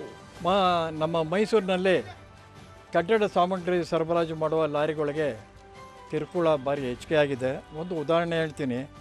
ಈ ಕಾಲದಲ್ಲಿ ಹಿಂದಿನ ಸರ್ಕಾರದಲ್ಲಿ ಬೆಲೆ ಏರಿಕೆಯಲ್ಲಿ ಒಂದು ಹೆಂಡ್ತಿ ಸಾಕೋದೆ ಸಂಸಾರ ಮಾಡೋದೇ ಕಷ್ಟ. ನಾವು 3 ಜನ ಹೆಂಡ್ತೀರು ಕಟ್ಕೊಂಡಿದ್ದೀವಿ ಸಂಸಾರನ.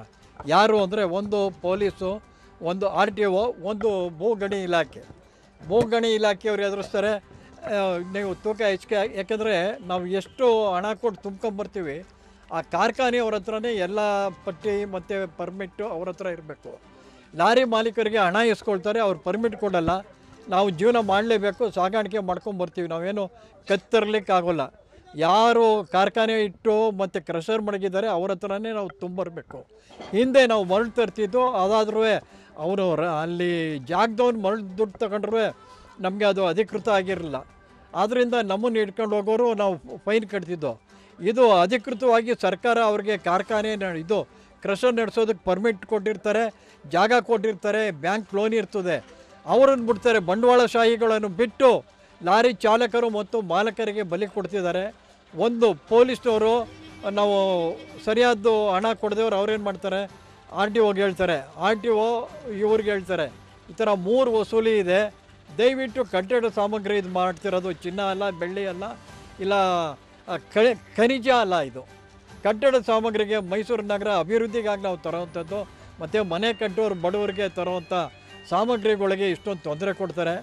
ದಯವಿಟ್ಟು ಈ ಸರ್ಕಾರ, ಅದರಲ್ಲೂ ಮೈಸೂರು ಜಿಲ್ಲೆ ಮುಖ್ಯಮಂತ್ರಿಗಳು ಸಿದ್ದರಾಮಯ್ಯನವರು ಇದನ್ನು ನೋಡಿದ್ದಾನೆ, ಮತ್ತು ಮಹದೇವಪ್ಪನವರು, ಯಾಕೆಂದರೆ ಆ ಸ್ಥಳೀಕರು ಅವ್ರಿಗೆ ಗೊತ್ತು ಕಟ್ಟಡ ಸಾಮಗ್ರಿ ಸರಬರಾಜು ಮಾಡೋ ಲಾರಿಗಳಿಗೆ ಎಷ್ಟೊಂದು ತೊಂದರೆ ಆಗ್ತಿದೆ, ಎಷ್ಟು ಕಷ್ಟ ಇದೆ ಅಂತ. ಈ ಕೂಡಲೇ ಏನಾಗ್ತಿದೆ ಅಂದರೆ ಈ ಒಂದು ಝೋನ್ ಕ್ಯಾಮ್ರಾ ಹಾಕಿದ್ದಾರೆ ಕಾರ್ಖಾನೆಗಳಿಗೆ, ಯಾವುದು ಕ್ರಷರ್ಗಳಿಗೆ. ಅಲ್ಲಿ ಯಾವನು ಲಾರಿ ಎಂಟ್ರಿ ಆಗುತ್ತೆ, ಲೋಡ್ ಇರಲಿ ಇಲ್ಲದೆ ಹೋಗಲಿ, ಎಂಟ್ರಿ ಆಗಿ ಖಾಲಿ ಗಾಡಿ ವಾಪಸ್ ಬಂದರೂ ಅದಕ್ಕೆ ದಂಡ ಕೇಳ್ತಾರೆ. ಇದು ಅನ್ಯಾಯ. ಲಾರಿ ಮಾಲೀಕರು ದುಡ್ದೇ ಕಟ್ಟೋದು ಕಷ್ಟ ಆಗುತ್ತೆ. ಖಾಲಿ ಬಂದು ವಾಪಸ್ ಬಂದಿದ್ದೇನೆ, ಪದಾರ್ಥ ಸರಿ ಇರಕ್ಕಿಲ್ಲ, ಇಲ್ಲ ನಾವು ಸಣ್ಣ ಜಲ್ಲಿ ತರಲಿಕ್ಕೆ ಹೋದರೆ ದಪ್ಪ ಜಲ್ಲಿ ಇರುತ್ತೆ, ಹಾಗಾಗಿ ನಾವು ವಾಪಸ್ ಬರ್ತೀವಿ. ಅದು ಅಲ್ಲಿ ಅವ್ರ ಕ್ಯಾಮ್ರಾದಲ್ಲಿ ಬಿದ್ದಿರ್ತದೆ. ಮತ್ತು ಏನು GPS ಸರ್ಕಾರ ನಿಗದಿ ಮಾಡಿದೆ, ಆ GPS ಲಾರಿಗಳಿಗೆ ಅಳವಡಿಸಿದ್ರು ಕೂಡ ಸರಿಯಾಗಿ ಕೆಲಸ ಮಾಡೋಲ್ಲ. ಮತ್ತು ಆ GPS ನಮಗೆ ಮೆಸೇಜ್ ಕೊಡಬೇಕು, ಕೆಲಸ ಮಾಡ್ತಿಲ್ಲ, ನಾವು ರೆಡಿ ಮಾಡ್ತೀವಿ ಅಂತ ನಮ್ಮ ದೂರವಾಣಿ ನಂಬರ್ ಇರುತ್ತೆ. ಅದನ್ನು ಅವರು GPS ಹೇಳೋಲ್ಲ. ಮತ್ತು GPS ನಮ್ಗೆ ಹೊರಗಡೆ 3,000 4,000 ಸಿಕ್ಕಿದ್ರೆ ಇವರು ಸರ್ಕಾರ ಯಾವುದು ಹೇಳುತ್ತೆ ನಾವು ಅದನ್ನೇ ಹಾಕೋಬೇಕು. ಆದರೆ ಅವರು ಅದನ್ನು ಅಟೆಂಡ್ ಮಾಡ್ತಾಯಿಲ್ಲ. ಈ ಅನ್ಯಾಯಗಳನ್ನ ತೊಲಗಿಸ್ಲಿಲ್ಲ ಅಂದರೆ ಲಾರಿ ಮಾಲೀಕರಾಗಲಿ ಚಾಲಕರಾಗಲಿ ನಾವು ದಂಡ ಕಟ್ಟಲಿಕ್ಕೆ ಆಗೋಲ್ಲ. ಇದನ್ನು ನಾವು ಈ ಜಿಲ್ಲಾಧಿಕಾರಿಗೂ ನಾವು ಮನವಿ ಕೊಡ್ತೀವಿ. ಇವತ್ತು ಇವ್ರು ಕೊಟ್ಟರು, ಯಾರು ಜಿಯಾಲಜಿಕಲ್ ಡಿಪಾರ್ಟ್ಮೆಂಟ್ ಅವ್ರಿಗೆ, ಜಿಲ್ಲಾಧಿಕಾರಿ. ಯಾಕೆಂದರೆ ನಮಗೆ ಏನೇ ಹೆಚ್ಚು ಕಮ್ಮಿ ಆದರೂ ನಮ್ಮನ್ನ ನೋಡೋರು ಜಿಲ್ಲಾಧಿಕಾರಿ ಮತ್ತು SP ಅವ್ರಿಗೆ ಲೆಟ್ರ್ ಕೊಟ್ಟಿದ್ದೇನೆ. ಇನ್ನು 15 ದಿವಸದಲ್ಲಿ ಸರ್ಕಾರ ಈ ಕಠಿಣವಾದ ನಮ್ಮ ಲಾರಿ ಮೇಲೆ ಹಾಕಿರೋ GPS ತೆಗೆಸ್ತೇ ಹೋದರೆ ನಾವು ಉಗ್ರ ಹೋರಾಟ ಮಾಡ್ತೀವಿ. ಮತ್ತು ಮುಂದಕ್ಕೆ ದಸರಾ ಬಂದಿದೆ, ನಾಡ ದಸರಾ. ಅಂಥ ಸಂದರ್ಭದಲ್ಲಿ ರಸ್ತೆ ಹಳ್ಳ ಮುಚ್ಚಲಿಕ್ಕಾಗೋಲ್ಲ, ಆ ರೀತಿ ತೊಂದರೆ ಆಗುತ್ತೆ. ಸರ್ಕಾರ ಎಚ್ಚೆತ್ತುಕೊಂಡು ಕೂಡಲೇ ಇದನ್ನು ವಜಾ ಮಾಡಬೇಕು. ಇಲ್ಲಾಂದ್ರೆ ನಾವು ಸರ್ಕಾರ ನಮ್ಮನ್ನ ಇದಕ್ಕೆ ಎತ್ಕೊಳ್ಳಿಲ್ಲ ಅಂದರೆ, ಯಾವುದೇ ಪರಿಹಾರ ಕೊಡಲಿಲ್ಲ ಅಂದರೆ ನಾವು ಹೈಕೋರ್ಟ್ಗೆ ಹೋಗಬೇಕಾಗುತ್ತೆ. ಇದು ಸತ್ಯ. ನಾವು ಹೋರಾಟ ಮಾತ್ರ ನಿರಂತರವಾಗಿ ಮಾಡ್ತೀವಿ. ಇದು ಎಚ್ಚರಿಕೆ ಸರ್ಕಾರ ಕೊಡ್ತಿದೆ. ಮಂಡ್ಯ ನಗರದ ಸುಭಾಷ್ ನಗರದಲ್ಲಿರುವ ಮಂಡ್ಯ ನಗರ ಪತ್ತಿನ ಸಹಕಾರ ಸಂಘದ ನೂತನ ಕಟ್ಟಡ ಕಾಮಗಾರಿಗೆ ಶಾಸಕ ಪಿ ರವಿಕುಮಾರ್ ಗೌಡ ಗಣಿಗ ಭೂಮಿ ಪೂಜೆಯನ್ನ ಮಾಡಿ ಶಂಕುಸ್ಥಾಪನೆಯನ್ನ ನೆರವೇರಿಸಿದ್ರು. ನಗರ ಪತ್ತಿನ ಸಹಕಾರ ಸಂಘ ನಾಮಧೇಯಸ್ಯ ನಾಮಾಂಕಿತ ನೂತನ ಕಟ್ಟಡ ಸಂಘಾಕ್ಯಮಾಚಾರ್ಯಂ ಕೇಣಂಚ ಕರಿಷ್ಯೇತಿ ಸಂಕಲ್ಪ ತಸ್ಯಾಹ ದಿನೇ ದಿನ ವಿರುದ್ಧ್ಯರ್ಥಂ ಉತ್ತರೋತ್ತರಾಭಿವೃದ್ಧ್ಯರ್ಥಂ ಘಾಕ್ಯಮಾಚಾರ್ಯಂ ಕೇಣಂಚ ಕರಿಷ್ಯ ಇತಿ ಸಂಕಲ್ಪ ಸಮರ್ಪಯಾಮಿ ಕುಂಕುಮಂ ಕಾಂಚನಂ ದಿವ್ಯಂ ಕಾಂಚನಾಭರಣಾಧರಂ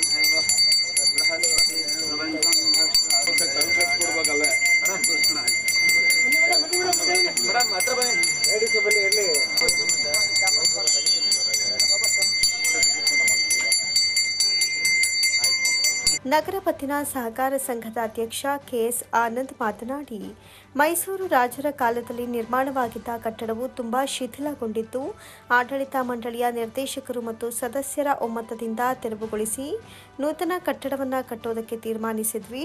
ಇಂದು ಶಾಸಕರ ಸಮ್ಮುಖದಲ್ಲಿ ಶಂಕುಸ್ಥಾಪನೆ ನೆರವೇರಿದ್ದು, ಸುಮಾರು 60 ರಿಂದ 70 ಲಕ್ಷ ರೂಪಾಯಿ ವೆಚ್ಚದಲ್ಲಿ ಮಂಡ್ಯ ನಗರ ಪತ್ತಿನ ಸಹಕಾರ ಸಂಘದ ನೂತನ ಕಟ್ಟಡ ನಿರ್ಮಾಣಕ್ಕೆ ಅಂದಾಜು ಮಾಡಲಾಗಿದೆ.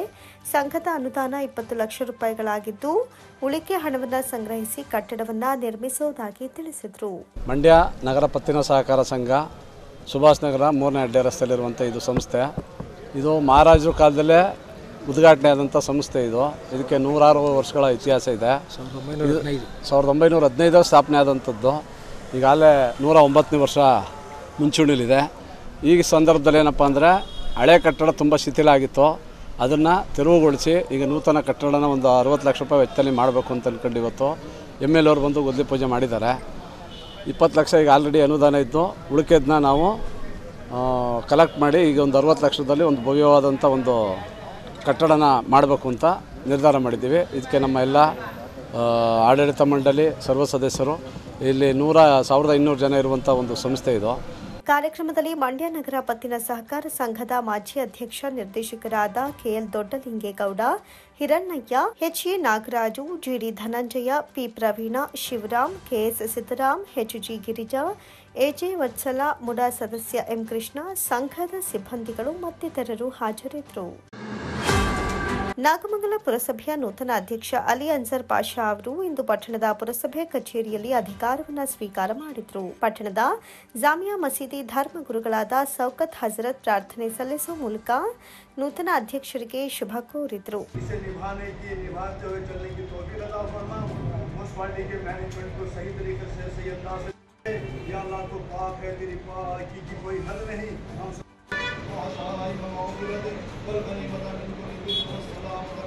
ನೂರಾರು ಜನ ಮುಸ್ಲಿಂ ಬಾಂಧವರಿಂದ ನೂತನ ಅಧ್ಯಕ್ಷರಾದ ಅಲಿ ಅನ್ಸರ್ ಪಾಷರ್ ಅವರಿಗೆ ಹೂಮಾಲೆಯನ್ನ ಹಾಕಿ ಸಿಹಿ ಹಂಚಿ ಸಂಭ್ರಮಿಸಿದರು.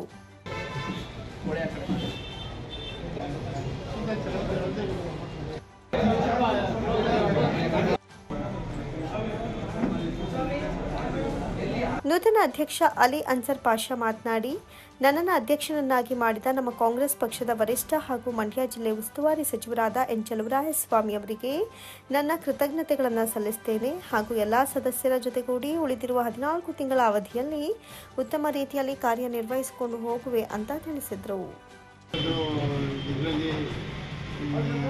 30 ತಿಂಗಳಲ್ಲಿ ಆಗಬೇಕಿರೋದು 16 ತಿಂಗಳು ಮುಡ್ಕೊಂಡಿದೆ. ನಾವು ಎಲ್ಲ ಸದಸ್ಯರು ಸೇರಿ 30 ತಿಂಗಳು ಕೆಲಸ ಮಾಡಿ ತೋರಿಸ್ತೀವಿ, ಅಭಿವೃದ್ಧಿ ಕೆಲಸ ಮಾಡ್ತೀವಿ. ಚಲುವರಾಯಸ್ವಾಮಿ ನಮ್ಮ ಜೊತೆಯಲ್ಲಿ ಇದ್ದಾರೆ, ನಾಗಮಂಗಲ ಸಚಿವರು ಆಗಿದ್ದಾರೆ, ಜಿಲ್ಲೆ ಉಸ್ತುವಾರಿ ಸಚಿವರು ಆಗಿದ್ದಾರೆ. ಎಲ್ಲ ಅಭಿವೃದ್ಧಿ ಕೆಲಸಕ್ಕೆ ನಮಗೆ ಸಹಕಾರ ಮಾಡ್ಕೊಡ್ತೀವಿ ಅಂತ ಹೇಳಿದ್ದಾರೆ.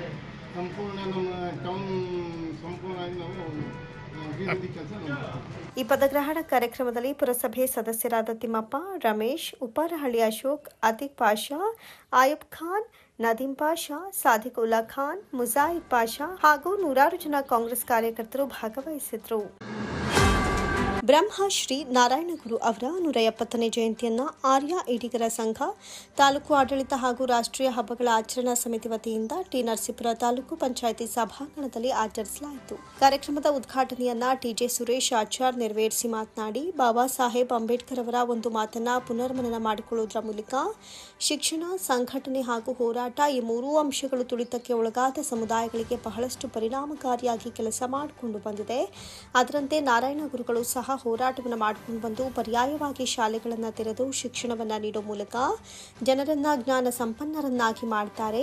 ಆವತ್ತಿನ ಸಮಾಜದಲ್ಲಿ ದೇವಸ್ಥಾನಕ್ಕೆ ಪ್ರವೇಶವಿರಲಿಲ್ಲ, ಆಗ ಪರ್ಯಾಯವಾಗಿ ದೇವಸ್ಥಾನಗಳನ್ನು ನಿರ್ಮಿಸ್ತಾರೆ. ಎಲ್ಲ ಮಾನವರು ಸಮಾನರು ಎಂಬ ತತ್ವವನ್ನು ಜಗತ್ತಿಗೆ ಸಾರಿದವರು ನಾರಾಯಣ ಗುರುಗಳು ಅಂತ ಸ್ಮರಿಸಿದರು. ನಾರಾಯಣ ಗುರುಗಳ ವಿಚಾರಧಾರೆಗಳನ್ನು ಮನನ ಮಾಡಿದ್ದೀರಿ. ಬಾಬಾ ಸಾಹೇಬ್ ಅಂಬೇಡ್ಕರ್ ಅವರ ಒಂದು ಮಾತನ್ನ ಪುನರ್ ಮನನ ಮಾಡಿಕೊಳ್ಳೋದ್ರ ಮುಖಾಂತರ ಶಿಕ್ಷಣ, ಸಂಘಟನೆ ಮತ್ತು ಹೋರಾಟ ನೋಡ್ರಿ, ಇದು ಎಲ್ಲ ತುಳಿತ ತಳ ಸಮುದಾಯದ ಜನರು ಮೇಲಕ್ಕೆ ಬರಬೇಕು ಅಂತಂದ್ರೆ ಮೊದಲನೇದಾಗಿ ಬೇಕಾಗಿರೋದು ಶಿಕ್ಷಣ, ಆನಂತರ ಸಂಘಟಿತರಾಗಬೇಕು. ಸೊ ಇವೆರಡಕ್ಕೂ ಆಗಲಿಲ್ಲ ಅಂದ್ರೆ 3ನೇದು ಪರ್ಯಾಯ ಮಾರ್ಗವಾಗಿ ಹೋರಾಟವನ್ನ ಮಾಡಬೇಕು. ನಮ್ಮ ಅಹವಾಲುಗಳನ್ನು ಯಾರಿಗೆ ಮುಟ್ಟಿಸ್ಬೇಕೋ ಆ ಮುಟ್ಟಿಸೋ ನಿಟ್ಟಿನಲ್ಲಿ ಹೋರಾಟಗಳು ಹಿಂದಿಂದು ನಡ್ಕೊಂಡು ಬಂದಿದೆ, ಈಗಲೂ ಕೂಡ ನಡೀತಾ ಇದೆ.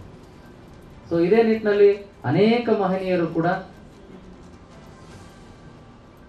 ಹೋರಾಟವನ್ನು ಮಾಡ್ಕೊಂಡು ಬಂದಿದ್ದಾರೆ. ಸೊ ನಾರಾಯಣ ಗುರುಗಳು ಕೂಡ ತಳ ಸಮುದಾಯದವರಿಗೆ ಶಿಕ್ಷಣವನ್ನು ನಿರಾಕರಿಸುವಂತಹ ಒಂದು ಸಂದರ್ಭದಲ್ಲಿ ಪರ್ಯಾಯವಾಗಿ ಶಾಲೆಗಳನ್ನು ಪ್ರಾರಂಭ ಮಾಡೋದ್ರ ಮುಖಾಂತರ ಶಿಕ್ಷಣವನ್ನು ನೀಡಿ ಜ್ಞಾನ ಸಂಪನ್ನರನ್ನಾಗಿ ಮಾಡೋದಕ್ಕೆ ಮೊದಲನೇ ಪ್ರಯತ್ನವನ್ನು ಮಾಡ್ತಾರೆ. ಅವತ್ತಿನ ಸಮಾಜದಲ್ಲಿ ಏನು ದೇವರಿಗೆ ನಮ್ಮನ್ನು ನಾವು ಅರ್ಪಿಸ್ಕೊಳ್ಳುವಂತಹ ವ್ಯವಸ್ಥೆ, ಮತ್ತೊಂದು ವರ್ಗ ಅದನ್ನ ತಡೀತಕ್ಕಂಥ ಒಂದು ಸಂದರ್ಭದಲ್ಲಿ ಇವರೇ ಸ್ವಯಂ ದೇವಾಲಯಗಳನ್ನು ಕಟ್ಟುವಂತಹ ಒಂದು ಪರ್ಯಾಯ ಮಾರ್ಗಗಳನ್ನು ಕೂಡ ಹುಡುಕ್ತಾರೆ. ಸೊ ಒಟ್ಟಾರೆ ಇವೆಲ್ಲದರ ತಾತ್ಪರ್ಯ ಇಷ್ಟೇ, ಒಂದು ಸಮತಾ ಸಮಾಜ ನಿರ್ಮಾಣ, ಎಲ್ಲ ಮಾನವರು ಕೂಡ ಸಮಾನರು, ಅದಕ್ಕೆ ಒಂದೇ ಧರ್ಮ, ಒಂದೇ ದೇವರು ಅಂತೇಳಿ ಅವರು ತಮ್ಮ ತತ್ವವನ್ನು ಜಗತ್ತಿಗೆ ಸಾರಿದರು. ಆರ್ಯ ಈಡಿಗ ಸಮುದಾಯದ ಮುಖಂಡರಾದ ಗೋಪಾಲ್ ಅವರು ಮಾತನಾಡಿ, ಸಂಘಟನೆಯಿಂದ ನಮ್ಮ ಸಮುದಾಯ ಬಲವರ್ಧನೆಗೊಳ್ಳಬೇಕು. ನಾರಾಯಣ ಗುರುಗಳ ವೇದವಾಕ್ಯ ನಮ್ಮ ಸಮುದಾಯಕ್ಕೆ ಬಹಳಷ್ಟು ಪ್ರಭಾವ ಬೀರಿದೆ. ಶಿಕ್ಷಣಕ್ಕೆ ಹೆಚ್ಚಿನ ಒತ್ತು ನೀಡುವ ಮೂಲಕ ವಿದ್ಯಾವಂತರಾಗ್ತಾ ಇದ್ದು ಒಗ್ಗಟ್ಟಿನಲ್ಲಿ ಹಿಂದೆ ಇದ್ದೇವೆಂದೆನಿಸಿದೆ. ಹಾಗಾಗಿ ನಮ್ಮ ಒಗ್ಗಟ್ಟನ್ನು ಪ್ರದರ್ಶಿಸಲು ಸೆಪ್ಟೆಂಬರ್ 14ನೇ ತಾರೀಕು ಮೈಸೂರಿನಲ್ಲಿ ನಡೆಯುವ ಬೃಹತ್ ನಾರಾಯಣ ಗುರುಗಳ ಜಯಂತಿಗೆ ತಾವೆಲ್ಲರೂ ಭಾಗವಹಿಸಬೇಕು ಅಂತ ಮನವಿ ಮಾಡಿದರು. ಸಂಘಟನೆಯಿಂದ ಬಲಯುತರಾಗಿ ಅಂತ ಹೇಳಿದ್ದಾರೆ. ವಿದ್ಯೆಯಿಂದ ಸ್ವತಂತ್ರರಾಗ್ತಾ ಇದ್ದೀವಿ, ಗೊತ್ತಾಗುತ್ತೆ ನಮಗೆ. ನಮ್ಮ ಹಾಸ್ಟೆಲ್ನಲ್ಲಿ 20 ಮಕ್ಕಳು ಓದ್ತಾ ಇರಲಿಲ್ಲ ನಮ್ಮದು. ಇವಾಗ 50 ಹುಡುಗಿರು ಓದ್ತಾರೆ, 50 ಹುಡುಗರು ಓದ್ತಾರೆ. ಹೆಚ್ಚು ಕಡಿಮೆ 100 ಮಕ್ಕಳು ನಮ್ಮ ಹಾಸ್ಟೆಲಲ್ಲಿ ಶಿಕ್ಷಣ ಮಾಡ್ತಾ ಇದ್ದಾರೆ. ಇದರಿಂದ ಗೊತ್ತಾಗ್ತಿದೆ ನಾರಾಯಣ ಗುರುಗಳ ಒಂದು ವೇದವಾಕ್ಯ ಯಾವ ಥರ ನಮ್ಮ ಜನಗಳ ಮೇಲೆ ಪ್ರಭಾವ ಬೀರಿದೆ ಅಂತ. ನಾವು ಒಗ್ಗಟ್ಟಾಗ್ತಾ ಇದೆ, ಅದೇ ಈಗ ನಮಗೆ ಯೋಚನೆ ಆಗಿರೋದು. ದಯವಿಟ್ಟು ನಮ್ಮ ಒಗ್ಗಟ್ಟನ್ನು ಪ್ರದರ್ಶನ ಮಾಡಬೇಕು ನಾವು. ಹಾಗಾಗಿ 14ನೇ ತಾರೀಕು ನಡೆಯತಕ್ಕಂಥ ನಾರಾಯಣ ಗುರು ಜಯಂತಿ ಕಾರ್ಯಕ್ರಮದಲ್ಲಿ ತಾವೆಲ್ಲ ಭಾಗವಹಿಸಬೇಕು ಅಂತ. ವೇದಿಕೆ ಕಾರ್ಯಕ್ರಮಕ್ಕೂ ಮುನ್ನ ಪಟ್ಟಣದ ಶ್ರೀ ಗುಂಜಾ ನರಸಿಂಹಸ್ವಾಮಿ ದೇಗುಲದಲ್ಲಿ ಪೂಜೆ ಸಲ್ಲಿಸಿ ಪಟ್ಟಣದ ಪ್ರಮುಖ ರಸ್ತೆಗಳಲ್ಲಿ ಬ್ರಹ್ಮಶ್ರೀ ನಾರಾಯಣ ಗುರುಗಳ ಭಾವಚಿತ್ರದೊಂದಿಗೆ ಮೆರವಣಿಗೆ ನಡೆಸಿದರು. ಈ ಸಂದರ್ಭದಲ್ಲಿ ಅಪಾರ ಸಂಖ್ಯೆಯ ಮಹಿಳೆಯರು ಭಾಗವಹಿಸಿದ್ದು ವಿಶೇಷವಾಗಿತ್ತು.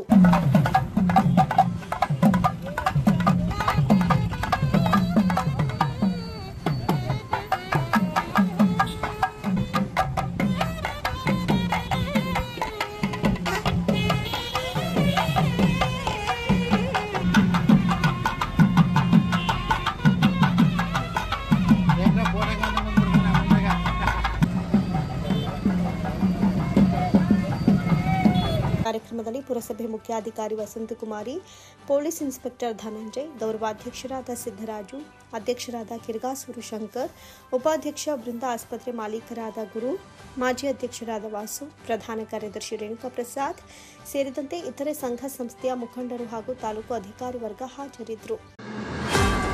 ಪ್ರಜಾಪ್ರಭುತ್ವ ರಾಷ್ಟ್ರದಲ್ಲಿ ಮತದಾನದ ಮೂಲಕ ಜನಪ್ರತಿನಿಧಿಗಳನ್ನು ಆಯ್ಕೆ ಎನ್ನುವಂತಹ ಸಂವಿಧಾನದ ಅರಿವು ಇಲ್ಲದ ಮಾಜಿ ಶಾಸಕ ಡಾಕ್ಟರ್ ಜ್ಞಾನದಾನಿ ಕಾಂಗ್ರೆಸ್ಗೆ ಮತ ಹಾಕಿದ ಮತದಾರರನ್ನ ಮುಟ್ಟಾಳ್ರು ಅನ್ನೋದರ ಮೂಲಕ ಸಂವಿಧಾನದ ವಿರೋಧಿ ಹೇಳಿಕೆಯನ್ನ ನೀಡಿರುವುದು ಖಂಡನೀಯ ಅಂತ ದಲಿತ ಸಂಘರ್ಷ ಸಮಿತಿ ರಾಜ್ಯ ಸಂಚಾಲಕ ಸಾಗ್ಯ ಕೆಂಪಯ್ಯ ಹೇಳಿದರು. ಮಳವಳ್ಳಿ ಪಟ್ಟಣದ ಪ್ರವಾಸಿ ಮಂದಿರದಲ್ಲಿ ಸುದ್ದಿಗೋಷ್ಠಿಯಲ್ಲಿ ಮಾತನಾಡಿದ ಅವರು, ಶಾಸಕರು ರಾಜಕೀಯ ವಿರೋಧಿಗಳನ್ನ ಟೀಕಿಸುವುದು ಸಾಮಾನ್ಯ, ಆದರೆ ಟೀಕೆ ಮಾಡೋದು ತಪ್ಪು. ನಿಮಗೆ ಯೋಗ್ಯತೆ ಇದೆಯಾ ಅನ್ನುವ ಅನ್ನದಾನಿಯವರಿಗೆ ಶಾಸಕರ ಬಗ್ಗೆ ಅವಹೇಳನಕಾರಿಯಾಗಿ ಮಾತನಾಡುವ ಯೋಗ್ಯತೆಯನ್ನು ಉಳಿಸಿಕೊಂಡಿದ್ದಾರೆಯೇ ಅಂತ ಪ್ರಶ್ನಿಸಿದರು. ಮುಖ್ಯಮಂತ್ರಿ ಸಿದ್ದರಾಮಯ್ಯ ಏನ್ ಕಳೆದು ಕಟ್ಟೆ ಹಾಕಿದ್ದಾರೆ ಅಂತ ಮಾಜಿ ಶಾಸಕರು ವ್ಯಂಗ್ಯವಾಗಿ ಮಾತನಾಡುತ್ತಿದ್ದಾರೆ.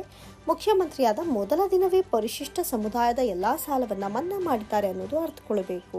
ಕುಮಾರಸ್ವಾಮಿ ಅವರನ್ನ ಮೆಚ್ಚಿಸಲು ನೀವು ಏನ್ ಬೇಕಾದ್ರೂ ಮಾಡಿಕೊಳ್ಳಿ, ಆದರೆ ಡಾಕ್ಟರ್ BR ಅಂಬೇಡ್ಕರ್ ಅವರು ಕೊಟ್ಟಂತಹ ಸಂವಿಧಾನದ ಮೀಸಲಾತಿ ಅಡಿಯಲ್ಲಿ ಶಾಸಕರಾಗಿರುವ PM ನರೇಂದ್ರ ಸ್ವಾಮಿ ಅವರನ್ನ ಬಾಯಿಗೆ ಬಂದಂತೆ ಮಾತನಾಡುವುದನ್ನು ನಿಲ್ಲಿಸಬೇಕು. ಮುಂದುವರೆದ್ರೆ ಉಗ್ರ ಹೋರಾಟವನ್ನ ಪ್ರತಿಭಟನೆಯನ್ನ ಹಮ್ಮಿಕೊಳ್ಳಬೇಕಾಗತ್ತೆ ಅಂತ ಎಚ್ಚರಿಸಿದ್ರು.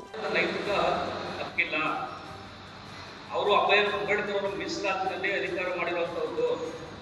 ಅಂಬೇಡ್ಕರ್ ಅವರಿಗೆ ಅಪಮಾನ ಇದು. ಇವತ್ತು ಒಬ್ಬ ದಲಿತ ಶಾಸಕ ಒಬ್ಬರನ್ನ ಪ್ರಶ್ನೆ ಮಾಡಬಾರ್ದು ಅಂತ ಹೇಳುವುದಿಲ್ಲ, ಪ್ರಶ್ನೆ ಮಾಡೋದಕ್ಕೆ ಏನು ಅಧಿಕಾರ ಹೇಳುವುದಿಲ್ಲ. ಇದು ಬಾಬಾ ಸಾಹೇಬ್ ಅಂಬೇಡ್ಕರ್ ಅವರು ಕೊಟ್ಟಂಥ ಮೀಸಲಾತಿ ಬಾಬಾ ಸಾಹೇಬ್ ಅಂಬೇಡ್ಕರ್ ಅವರಿಗೆ ದೊಡ್ಡ ಅಪಮಾನ ಮಾಡಿರ್ತಕ್ಕಂಥದ್ದು ಅಂತೇಳಿ ನಾವು ಈ ಸಂಘಟನೆ, ನಮ್ಮ ಸಂಘಟನೆ ತೀವ್ರವಾಗಿ ಇವತ್ತು ಅವರ ಬಳಸತಕ್ಕಂಥ ಎಲ್ಲ ಪದಬಳಕೆಗಳನ್ನ ನಾವು ಖಂಡಿಸ್ತೇವೆ. ಗೌರವವನ್ನು ಯಾರು ಕೇಳ್ಪಡಿಬೇಕಾಗಿಲ್ಲ, ಗೌರವ ನನಗೆ ತನಗೆ. ಅನ್ನದಾನಿಯವರು ಮಾತಾಡ್ತಾ ಅವರ ಬಾಯಿಂದ ಬರ್ತಕ್ಕಂಥ ಒಂದೊಂದು ಪದಗಳು ಕೂಡ ಎಷ್ಟು ಕೆಟ್ಟದಾಗಿತ್ತು ಅಂತಂದರೆ, ಇಡೀ ರಾಜ್ಯದ ಜನ ನನಗೆ ಕಡಿಮೆ ಒಂದು 50 ಕಾಲ್ ಮಾಡಿದ್ದಾರೆ, ಏನಪ್ಪ ಅನ್ನದಾನಿ ಯಾಕೆ ಮಾಡ್ತಿದ್ದಾರೆ ಅಂತ. ನಮಗೆ ಬೇಜಾರಾಗಿದ್ದಲ್ಲ, ಇಡೀ ರಾಜ್ಯದ ಜನರಿಗೆ ಅನ್ನದಾನಿಯವರ ಪದ ಬಳಕೆಯಿಂದ ಭಾಳಷ್ಟು ಬೇಜಾರಾಗಿ ನಮ್ಮ ದಲಿತ ಸಮಾಜದ ಸುಮಾರು ಒಂದು 50ಕ್ಕಿಂತ ಹೆಚ್ಚು ಮುಖಂಡರುಗಳನ್ನು ಕಾಲ್ ಮಾಡ್ತಿದ್ದು ಚರ್ಚೆ ಮಾಡೋದು. ಯಾಕೆ ಇವರು ಈ ಥರ ಒಬ್ಬ ಒಳ್ಳೆ ರಾಜಕಾರಣಿ ನರೇಂದ್ರ ಸ್ವಾಮಿ ಅವರು ಇವತ್ತು ಅವ್ರದ್ದೇ ಆದಂಥ ಒಂದು ಮೇಲು ಅಧಿಕಾರವನ್ನು, ಅವ್ರದ್ದೇ ಆದಂಥ ಒಂದು ದಕ್ಷತೆ ಮತ್ತು ಪ್ರಾಮಾಣಿಕತೆ ಇಟ್ಕೊಂಡು ಕೆಲಸ ಮಾಡ್ತಾರೆ ಅನ್ನೋದು ಇಡೀ ರಾಜ್ಯದ ಜನ ನರೇಂದ್ರ ಸ್ವಾಮಿ ಅವರ ಬೆಂಬಲಿಸ್ತಿದ್ದಾರೆ. ಇವತ್ತು ಇಡೀ ರಾಜ್ಯದಲ್ಲಿ ದಲಿತರಿಗೆ ಏನಾದರೂ ಒಂದು ಧ್ವನಿಯಾಗಿ ಕೆಲಸ ಮಾಡ್ತಕ್ಕಂಥ ರಾಜಕಾರಣಿ ಇದ್ದರೆ ಇವತ್ತು ನಮ್ಮ ಹಾಲಿ ಶಾಸಕರಾದಂಥ ನಮ್ಮ ನಾಯಕರಾದಂಥ ನರೇಂದ್ರ ಸ್ವಾಮಿ ಅವರೇ ಬಂದು ಇಡೀ ರಾಜ್ಯದಲ್ಲಿ ದಲಿತರ ಪ್ರತಿನಿಧಿಯಾಗಿ ಕೆಲಸ ಮಾಡ್ತಾರೆ.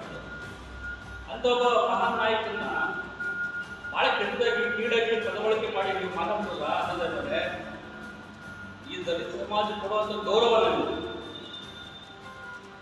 ದಲಿತ ಸಮಾಜಕ್ಕೆ ಕೊಡ್ತಕ್ಕಂಥ ಗೌರವನಿಂದ ನಿಮ್ಮ ಮಾತುಗಳು. ರಾಜಕಾರಣ ನೀವು ಮಾಡೋಣ ಅಂತ ನಾವೇನು ಹೇಳಲ್ಲ, ನೀವು ಯಾವ್ದಾರ ಓಲೈಸ್ಬೇಕಾದ್ರೆ ಓಲೈಸ್ಗಳು ಅದನ್ನ ಬೇಡ ಹೇಳಲ್ಲ.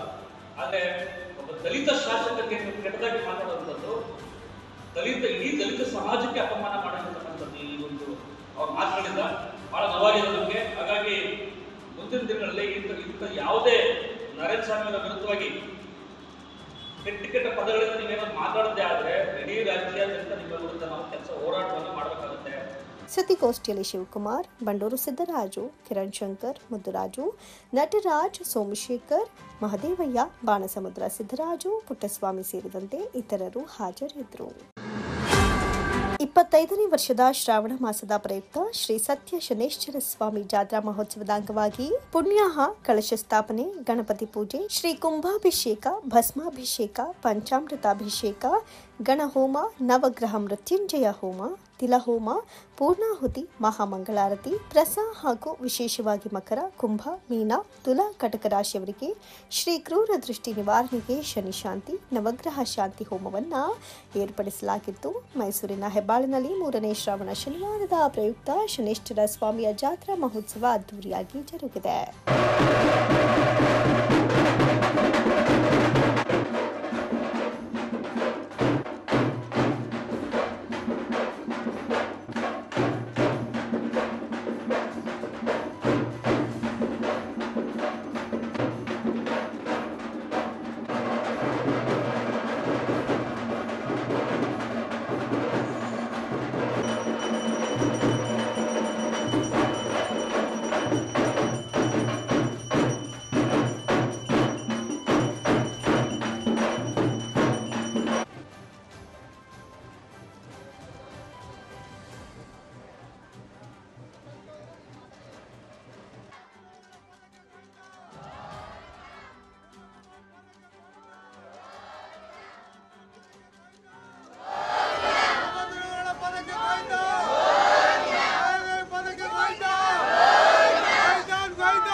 ಮೈಸೂರಿನ ಹೆಬ್ಬಾಳ್ನಲ್ಲಿರುವಂತಹ ಶನೇಶ್ವರ ಸ್ವಾಮಿಯ ಜಾತ್ರಾ ಮಹೋತ್ಸವ 3ನೇ ಶ್ರಾವಣದ ಶನಿವಾರದ ಅಂಗವಾಗಿ ಪ್ರತಿ ವರ್ಷದಂತೆ ಕಳೆದ 25 ವರ್ಷದಿಂದ ನಡೆದುಕೊಂಡು ಬರ್ತಾ ಇರುವಂತಹ ಮಾದರಿಯಲ್ಲೇ ಅದ್ದೂರಿಯಾಗಿ ವಿಜೃಂಭಣೆಯಿಂದ ಜಾತ್ರಾ ಮಹೋತ್ಸವ ಜರುಗಿದೆ.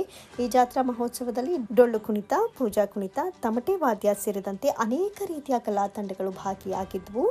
ಜಾತ್ರಾ ಮಹೋತ್ಸವದ ಮೆರವಣಿಗೆ ನಗರದ ಹೆಬ್ಬಾಳಿನಲ್ಲಿ ಪ್ರತಿಯೊಂದು ರಸ್ತೆಯಲ್ಲಿ ಅದ್ದೂರಿಯಾಗಿ ಸಾಗಿದೆ.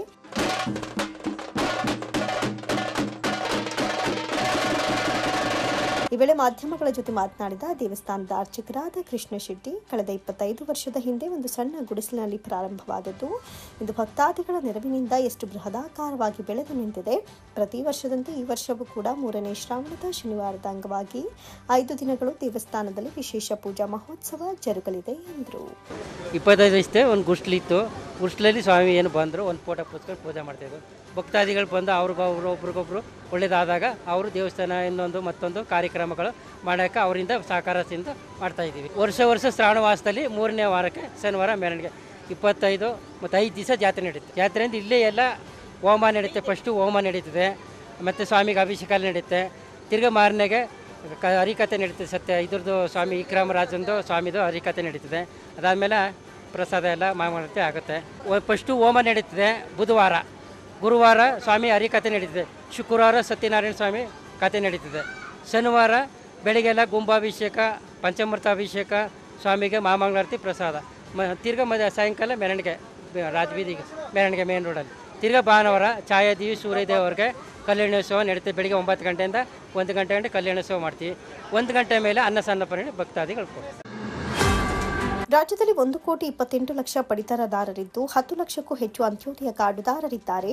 ಪ್ರಸ್ತುತ ಕೇಂದ್ರ ಸರ್ಕಾರ 5 ಕೆಜಿ ಅಕ್ಕಿಯನ್ನು ನೀಡ್ತಾ ಇದ್ದು, ಕರ್ನಾಟಕ ರಾಜ್ಯ ಸರ್ಕಾರ 5 ಕೆಜಿ ಅಕ್ಕಿಯ ಬದಲು ಹಣವನ್ನು ಪಾವತಿಸ್ತಾ ಇದೆ.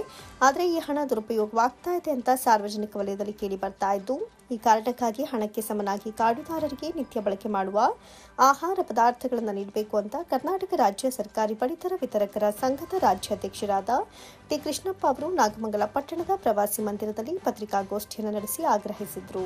ಕೇಂದ್ರದಲ್ಲಿ ಆಹಾರ ಸಚಿವರಾಗಿರುವಂತಹ ಕರ್ನಾಟಕ ಮೂಲದ ಪ್ರಹ್ಲಾದ್ ಜೋಶಿ ಅವರು ಈಗಾಗಲೇ ರಾಜ್ಯ ಸರ್ಕಾರಕ್ಕೆ ನಿಮಗೆ ಬೇಕಾದ ಅಕ್ಕಿಯನ್ನು ಪ್ರತಿ ಕೆಜಿಗೆ 28 ರೂಪಾಯಿಯಂತೆ ನೀಡಲು ಒಪ್ಪಿಗೆ ನೀಡಿದ್ದು, ರಾಜ್ಯ ಸರ್ಕಾರವು ಕೂಡ ಈ ಬಗ್ಗೆ ಚರ್ಚಿತದಲ್ಲಿದೆ. ರಾಜ್ಯ ಸರ್ಕಾರವು ಪಡಿತರದಾರರಿಗೆ ನೀಡುತ್ತಾ ಇರುವಂತಹ ಹಣವು ದುರುಪಯೋಗವಾಗ್ತಾ ಇದ್ದು ಕುಟುಂಬಕ್ಕೆ ನೆರವಾಗುವಂತೆ ಆಹಾರ ಪದಾರ್ಥಗಳನ್ನು ಮತ್ತು ಸಿರಿಧಾನ್ಯಗಳನ್ನು ನೀಡಬೇಕು ಅಂತ ಕರ್ನಾಟಕ ರಾಜ್ಯ ಸರ್ಕಾರಿ ಪಡಿತರ ವಿತರಕರ ಸಂಘದ ರಾಜ್ಯಾಧ್ಯಕ್ಷರಾದ ಟಿ ಕೃಷ್ಣಪ್ಪ ಅವರು ರಾಜ್ಯ ಸರ್ಕಾರವನ್ನು ಆಗ್ರಹಿಸಿದರು. ಸುಮಾರು 1,28,00,000 ಕಾರ್ಡ್ಗಳಿವೆ. BPL ಮತ್ತು ಅಂತ್ಯೋದಯ ಕಾರ್ಡು 10,09,637 ಕಾರ್ಡುಗಳು ಅಂತ್ಯೋದಯ. ನಮ್ಮ ಜಿಲ್ಲೆಯಲ್ಲೂ ಸಹ 46 ಲಕ್ಷ ಕಾರ್ಡ್ ಇದೆ. ಅದರಲ್ಲಿ 5,51,000 ಚಿಲ್ಲರೆ ಅಂತ್ಯೋದಯ ಕಾರ್ಡ್ಗಳಿವೆ. ಆದರೆ ಕೇಂದ್ರ ಸರ್ಕಾರ ಪ್ರತಿ ಅಂತ್ಯೋದಯ ಕಾರ್ಡ್ಗೆ ಈಗ 35 kg ಅಕ್ಕಿ ಕೊಡ್ತಾ ಇದ್ದು ಮೊದಲು, ಈಗ 20 kg ಒಂದೇ ಪ್ರಮಾಣದಲ್ಲಿ 35 kg ಆಹಾರ ಪದಾರ್ಥನ ಕೊಡ್ತಾ ಇದೆ. ಮತ್ತು ಇಲ್ಲಿ ನಮ್ಮ ರಾಜ್ಯದಲ್ಲಿ ಈಗ ಕೇಂದ್ರ ಕೊಡ್ತಾ ಇರೋಂಥ 5 kg ಅಕ್ಕಿ ಸರಬರಾಜು ಆಗ್ತಾಯಿದೆ. ಈಗ ಮೊನ್ನೆ ನಡೆದಂಥ ಸಭೆಯಲ್ಲಿ ಈ ದೇಶದ ಕೇಂದ್ರದ ಆಹಾರ ಸಚಿವರಾದಂಥ ಪ್ರಹ್ಲಾದ್ ಜೋಶಿ ಸಾಹೇಬರು ಹೆಚ್ಚುವರಿ ಅಕ್ಕಿನೂ ಸಹ ಕೊಡಲಿಕ್ಕೆ ಒಂದು ಭರವಸೆನ ಕೊಟ್ಟಿದ್ದಾರೆ. ನಾವು 28 ರೂಪಾಯಿ ರೇಟಲ್ಲಿ ನಿಮ್ಗೆ ಸಾಕಷ್ಟು ಅಕ್ಕಿನ ಕೊಡ್ತೀವಿ, ಕರ್ನಾಟಕ ರಾಜ್ಯಕ್ಕೆ ನೀವು ಪರ್ಚೇಸ್ ಮಾಡ್ಬೋದು, ಅಕ್ಕಿ ಲಭ್ಯ ಇದೆ ಅಂತ ಹೇಳಿದ್ದಾರೆ. ಅದಕ್ಕೆ ನಾವು ಕೇಂದ್ರ ಸರ್ಕಾರನ ಅಭಿನಂದಿಸ್ತಾ ಇದ್ದೀವಿ. ಮತ್ತು ಅದಲ್ಲದೆ ಸಿರಿಧಾನ್ಯ ಕಾರ್ಡ್ದಾರರಿಗೆ ದಿನನಿತ್ಯ ಬೇಕಾದಂಥ ಸಿರಿಧಾನ್ಯನೂ ಸಹ ಕೇಂದ್ರ ಸರ್ಕಾರನೂ ಒಪ್ಪಿದೆ. ಮತ್ತು ಈಗ 2 ತಿಂಗಳಿಂದ ನಮ್ಮ ರಾಜ್ಯ ಸರ್ಕಾರನೂ ಆಹಾರ ಸಚಿವರು ಅಕ್ಕಿ ಜೊತೆ ಸಿರಿಧಾನ್ಯ, ಬೇಳೆ, ಉಪ್ಪು, ಆಯಿಲು, ಸಕ್ಕರೆ ಇದನ್ನು ಕೊಡಬೇಕು ಅಂತ ಇವರು ಪ್ರತಿ ದಿವಸ ಮೀಟಿಂಗ್ ಚರ್ಚೆ ಮಾಡ್ತಾವ್ರೆ. ಸರ್ಕಾರದ ಒಪಿನಿಯನ್ಗೆ ಈಗ ಕೇಳಿದ್ದಾರೆ. ಸರ್ಕಾರ ಈಗ ನಿನ್ನೆ ಕ್ಯಾಬಿನೆಟಲ್ಲಿ 2013ರಲ್ಲಿ ಕೊಟ್ಟಂಥ ಯೋಜನೆ ಕಾರ್ಡ್ದಾರರಿಗೆ, ಆ ಕಾರ್ಡ್ದಾರರಿಗೆ ನಿತ್ಯ ಬಳಕೆಗೆ ಬೇಕಾದಂಥ ಆಹಾರ ಪದಾರ್ಥ ಅಕ್ಕಿ ಜೊತೆ ಸಕ್ಕರೆ ಕೊಡ್ತಾಯಿದ್ರಿ, ಬೇಳೆ ಕೊಡ್ತಾಯಿದ್ರಿ, ಗೋಧಿ ಕೊಡ್ತಾಯಿದ್ರಿ, ಉಪ್ಪು ಕೊಡ್ತಾಯಿದ್ರಿ, ಅವೆಲ್ಲನ ಕಂಟಿನ್ಯೂ ಮಾಡಿ ಅಂತ ಮನವಿ ಮಾಡ್ತಾಯಿದ್ದೀವಿ ರಾಜ್ಯ ಸರ್ಕಾರನ. ಮೊನ್ನೆ ಆಹಾರ ಸಚಿವರು ತುಂಬ ಒಳ್ಳೆಯವರಿದ್ದಾರೆ. ಅವರು 6 ಸಾರಿ ಕೇಂದ್ರದ ಸಂಸದರಾಗಿ, 2 ಸಾರಿ ಕೇಂದ್ರ ಸಚಿವರಾಗಿ, ಈಗ ಆಹಾರ ಸಚಿವರಾಗಿರೋದ್ರಿಂದ ಅನುಭವಿ ರಾಜಕಾರಣಿ, ತುಂಬ ಒಳ್ಳೆಯವರು ಇದ್ದಾರೆ. ಅದರಿಂದ ಇಲ್ಲಿ ಹಿರಿಯ ಅಧಿಕಾರಿಗಳು ಸಹ ಒಳ್ಳೆಯವರು ಇದ್ದಾರೆ ನಮ್ಮ ರಾಜ್ಯದಲ್ಲಿ. ಮನೆ ಮುಖ್ಯಮಂತ್ರಿಯವರಿಗೆ ಮನವಿ ಮಾಡೋದಿಷ್ಟೇ, ರಾಜ್ಯದಲ್ಲಿ ಈಗ 4,43,00,000 ಮೆಂಬರ್ಸ್ ಇದ್ದೀವಿ ನಾವು, ಅಂದರೆ ಕಾರ್ಡ್ದಾರ ಯೂನಿಟ್ಗಳು. ಆ ಯೂನಿಟ್ 4,43,00,000 ಜನಕ್ಕೂ ನೀವು ಏನು DBT ಮುಖಾಂತರ ಹಣನ ಸಂದಾಯ ಮಾಡ್ತಾಯಿದ್ರಿ, ಅದು ಬೇರೆ ಬೇರೆ ಇದಕ್ಕೆ ಅವ್ಯವಹಾರಗಳಿಗೆಲ್ಲ ಹೋಗ್ತಾ ಇದೆ ಹಣ. ಅದರಿಂದ ಹಣದ ಬದಲಾಗಿ ನೀವು ಆಹಾರ ಧಾನ್ಯನ ಕೊಡಿ ಅಂತ ಅಂದ್ಬಿಟ್ಟು ನಾನು ಮಾನ್ಯ ಮುಖ್ಯಮಂತ್ರಿಯವರ ಆಹಾರ ಸಚಿವರನ್ನ ಒತ್ತಾಯ ಮಾಡ್ತಾರೆ. ನಾಗಮಂಗಲ ತಾಲೂಕಿನ ತೊಂಡಹಳ್ಳಿ ಬಂಗಲೆ ಗ್ರಾಮದ ಶ್ರೀ ಮಾದೇಶ್ವರ ಸ್ವಾಮಿ ಮಹಾದ್ವಾರ ಹೆಬ್ಬಾಗಿಲನ್ನ ಗೌರಮ್ಮ ಶಿವನಂಜೇಗೌಡ ಅವರ ಪುತ್ರ ಪ್ರಕಾಶ್ ಗೌಡ TS ಹಾಗೂ ಕದಬಹಳ್ಳಿ ಗ್ರಾಮ ಪಂಚಾಯಿತಿ ಉಪಾಧ್ಯಕ್ಷರಾದ ಶ್ರೀಮತಿ ಪ್ರಿಯಾ ಪ್ರಕಾಶ್ ಗೌಡ ಅವರು ನಿರ್ಮಾಣ ಮಾಡಿದ್ದು, ಇಂದು ಕರ್ನಾಟಕ ರಕ್ಷಣಾ ವೇದಿಕೆ ರಾಜ್ಯಾಧ್ಯಕ್ಷರಾದ ನಾರಾಯಣಗೌಡ ಮತ್ತು ಮಾಜಿ ಸಂಸದ ಶಿವರಾಮೇಗೌಡರು ಲೋಕಾರ್ಪಣೆ ಮಾಡಿದರು.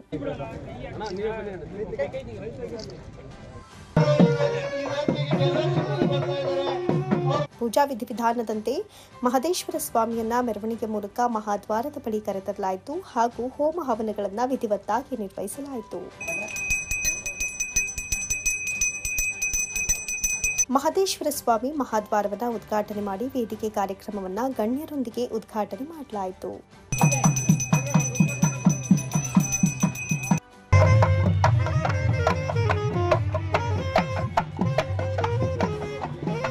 ಕಾರ್ಯಕ್ರಮವನ್ನುದ್ದೇಶಿಸಿ ಮಾಜಿ ಸಂಸದ ಶಿವರಾಮೇಗೌಡ ಮಾತನಾಡಿ, ಆತ್ಮೀಯರಾದ ಪ್ರಕಾಶ್ ಗೌಡರವರು ನನ್ನ ಹಳೆಯ ಸ್ನೇಹಿತರು.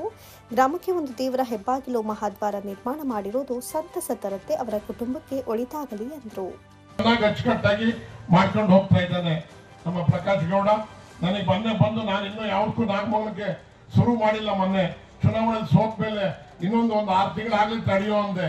ಇಲ್ಲ ನಾನು ಕರೆದ್ಬಿಟ್ಟಿದ್ದೀನಿ, ಬರಲೇಬೇಕು ನೀನು ಅಂತ ಹೇಳಿ. ಅವ್ನು ಗೊತ್ತಲ್ಲ ನಮಗೆ ನಾನು ಬೇರೆ ಆಗಬೇಕು, ಏನಕ್ಕೆ ವಿಚಾರ ಗೊತ್ತಿಲ್ಲ, ಬರ್ತೇ ಇಲ್ವ ಅಂತಾನೆ.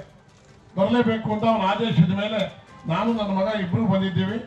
ನಾರಾಯಣಗೌಡರು ಬಂದಿರೋದು ನಮಗೆಲ್ಲ ಭಾಳ ಸಂತೋಷ ತಂದಿದೆ. ಇವತ್ತು ಇಷ್ಟು ಜನೆಲ್ಲ ಇನ್ನೂ ಕೂತಿದ್ದೀರಿ ಅಂದರೆ ನಮ್ಮ ಶಿವಾರ್ದ ಉಮೇಶನಿಗೆ ನಾವು ಥ್ಯಾಂಕ್ಸ್ ಹೇಳಬೇಕಾಗುತ್ತೆ. ಯಾಕೆಂದ್ರೆ ಉಮೇಶನಿಗೆ ಕಲೆ ಕಟ್ಟಿ ಕತೆ ಕಟ್ಟಿ ಜನನ ಹೋಲ್ಡ್ ಮಾಡ್ತಕ್ಕಂಥ ಶಕ್ತಿ ನಮ್ಮ ಇತ್ತೀಚಿನ ದಿನಗಳಲ್ಲಿ ನಮ್ಮ ಶಿವಾರ್ದ ಉಮೇಶ್ ಅವರಿಗೆ ಬಹಳ ಅದ್ಭುತವಾಗಿರ್ತಕ್ಕಂಥ ಶಕ್ತಿ ಇದೆ. ಆ ಶಕ್ತಿ ಮೇಲೆ ಹಿಡಿದಿಟ್ಕೊಳ್ತಕ್ಕಂಥ ಕೆಲಸ ಮಾಡಿದ್ದಾನೆ. ಕರ್ನಾಟಕ ರಕ್ಷಣಾ ವೇದಿಕೆ ರಾಜ್ಯಾಧ್ಯಕ್ಷ ನಾರಾಯಣಗೌಡ ಮಾತನಾಡಿ, ಇತ್ತೀಚಿನ ದಿನಗಳಲ್ಲಿ ಗ್ರಾಮವನ್ನು ತೊರೆದು ಬೇರೆ ನಗರಗಳಲ್ಲಿ ವಾಸಿಸುತ್ತಾ ಇರುವಂತಹ ಹಳ್ಳಿಗಳು ತಮ್ಮ ಗ್ರಾಮದತ್ತ ಮುಖ ಮಾಡೋದೇ ಮರ್ತಿದ್ದಾರೆ. ಇದು ತಪ್ಪು. ನಮ್ಮ ಸ್ವಂತ ಬೇರು ಜೀವನಾಡಿ ಇರೋದು ನಾವು ಹುಟ್ಟಿ ಬೆಳೆದಂಥ ಗ್ರಾಮಗಳಲ್ಲೇ. ನಾವು ನಮ್ಮ ಕುಟುಂಬ, ನಮ್ಮ ಗ್ರಾಮ ಎಂಬ ಅಭಿಮಾನವನ್ನ ತೋರ್ಪಡಿಕೆಗಿಂತ ಅಂತರಾಳದಲ್ಲಿ ಇಟ್ಕೊಂಡು ಜೀವಿಸಬೇಕಾಗತ್ತೆ. ನನ್ನ ಗೆಳೆಯ ಪ್ರಕಾಶ್ ಗೌಡ ಅವರು ತನ್ನ ಗ್ರಾಮದ ಬಗ್ಗೆ ಅಪಾರ ಪ್ರೀತಿಯನ್ನು ಹೊಂದಿದ್ದು ದೇವರ ಕಾರ್ಯಕ್ಕೆ ಮುಂದಾಗಿರುವುದು ಸಂತಸ ತಂದಿದೆ ಎಂದರು. ಇಟ್ಕೊಂಡು ತನ್ನ ಊರಿಗೇನಾದರೂ ನನ್ನ ಮುಖಾಂತರ ಜನ್ಮವನ್ನು ಕೊಟ್ಟಂತ ಆ ಮಣ್ಣಿನ ಋಣವನ್ನು ತೀರಿಸಬೇಕು ಅನ್ನುವ ನಿಜವಾದ ಕಾಳಜಿಯನ್ನು ಇಟ್ಕೊಂಡು ಇವತ್ತು ತನ್ನ ಊರಿಗಾಗಿ ಇಲ್ಲೊಂದು ಮಹದೇಶ್ವರರ ಮಹಾದ್ವಾರವನ್ನು ಕಟ್ಟುವ ಮುಖಾಂತರ ಸಾಕ್ಷಿ ಆಗಿದ್ದಾರೆ. ಇದು ಭಾರಿ ಮುಖ್ಯವಾದಂಥ ವಿಚಾರ ಅಂತ ನಾನಾದರೂ ಭಾವಿಸ್ತೇನೆ. ಒಂದು ರೀತಿ ಮಹದೇಶ್ವರ ಭಕ್ತರು ಇವತ್ತು ಬಹುಶಃ ನಾವೆಲ್ಲ ಹಿಂದೆ ಬಂಡಾಯ ಸಾಹಿತಿಗಳು ಅಂತ ಏನು ಕರೀತಾ ಇದ್ವು, ಕಾಲಜ್ಞಾನಿಗಳು ಅವತ್ತಿನ ಅವರ ಭಕ್ತರು. ಅದು ಮಂಟೇಸ್ವಾಮಿ ಇರ್ಬೋದು, ಕೈವಾರದ ತಾತಯ್ಯ ಇರ್ಬೋದು, ಹಾಗೆ ಅನೇಕರು ಅವರು ಸಾವಿರಾರು ವರ್ಷಗಳ ಹಿಂದೆ ಮಾತಾಡಿದಂಥ ಆ ಕಾಲಜ್ಞಾನಿಗಳ ಮಾತು ಇವತ್ತಿಗೂ ಸಹ ಸಾಬೀತಾಗಿದೆ. ಕಾರ್ಯಕ್ರಮದಲ್ಲಿ ಕದಬಹಳ್ಳಿ ಗ್ರಾಮ ಪಂಚಾಯಿತಿ ಉಪಾಧ್ಯಕ್ಷರಾದ ಪ್ರಿಯಾ ಪ್ರಕಾಶ್ ಗೌಡ, ಬಿಜೆಪಿ ಮುಖಂಡ LS ಚೇತನ್ ಗೌಡ, ಪಾಳ್ಯ ರಘು, ದೊರೆಸ್ವಾಮಿ, ಟಿಕೆ ರಾಮೇಗೌಡ, ಹೇಮಂತ್, ಸತೀಶ್ ಗೌಡ, ನಾಗಮಂಗಲ ತಾಲೂಕು ಬಿಜೆಪಿ ಅಧ್ಯಕ್ಷ ಸೋಮಶೇಖರ್, ರಾಜ್ಯದ ವಿವಿಧ ಮೂಲಗಳಿಂದ ಆಗಮಿಸಿದ ಕರ್ನಾಟಕ ರಕ್ಷಣಾ ವೇದಿಕೆ ಪದಾಧಿಕಾರಿಗಳು ಮತ್ತು ಪ್ರಕಾಶ್ ಗೌಡ ಅವರ ಸ್ನೇಹಿತರು, ಗ್ರಾಮಸ್ಥರು ಭಾಗವಹಿಸಿದರು. ಟಿನರಸೀಪುರ ತಾಲೂಕಿನ ಮೂಗೂರು ಗ್ರಾಮ ಪಂಚಾಯಿತಿಗೆ ನೂತನ ಅಧ್ಯಕ್ಷರಾಗಿ MD ಲೋಕೇಶ್ ಅವರು ಅವಿರೋಧವಾಗಿ ಆಯ್ಕೆಗೊಂಡರು. ಚುನಾವಣಾಧಿಕಾರಿಯಾಗಿ ಆಗಮಿಸಿದ್ದ ನೀರಾವರಿ ಇಲಾಖೆ ರತೀಶ್ ಅವರು ಚುನಾವಣಾ ಪ್ರಕ್ರಿಯೆ ಪೂರ್ಣಗೊಳಿಸಿ ಅಧ್ಯಕ್ಷ ಸ್ಥಾನಕ್ಕೆ ಬೇರೆ ಯಾರೂ ನಾಮಪತ್ರ ಸಲ್ಲಿಸದ ಕಾರಣ ಲೋಕೇಶ್ ಅವರನ್ನು ಅವಿರೋಧವಾಗಿ ಆಯ್ಕೆ ಮಾಡಲಾಗಿದೆ ಅಂತ ಘೋಷಿಸಿದರು.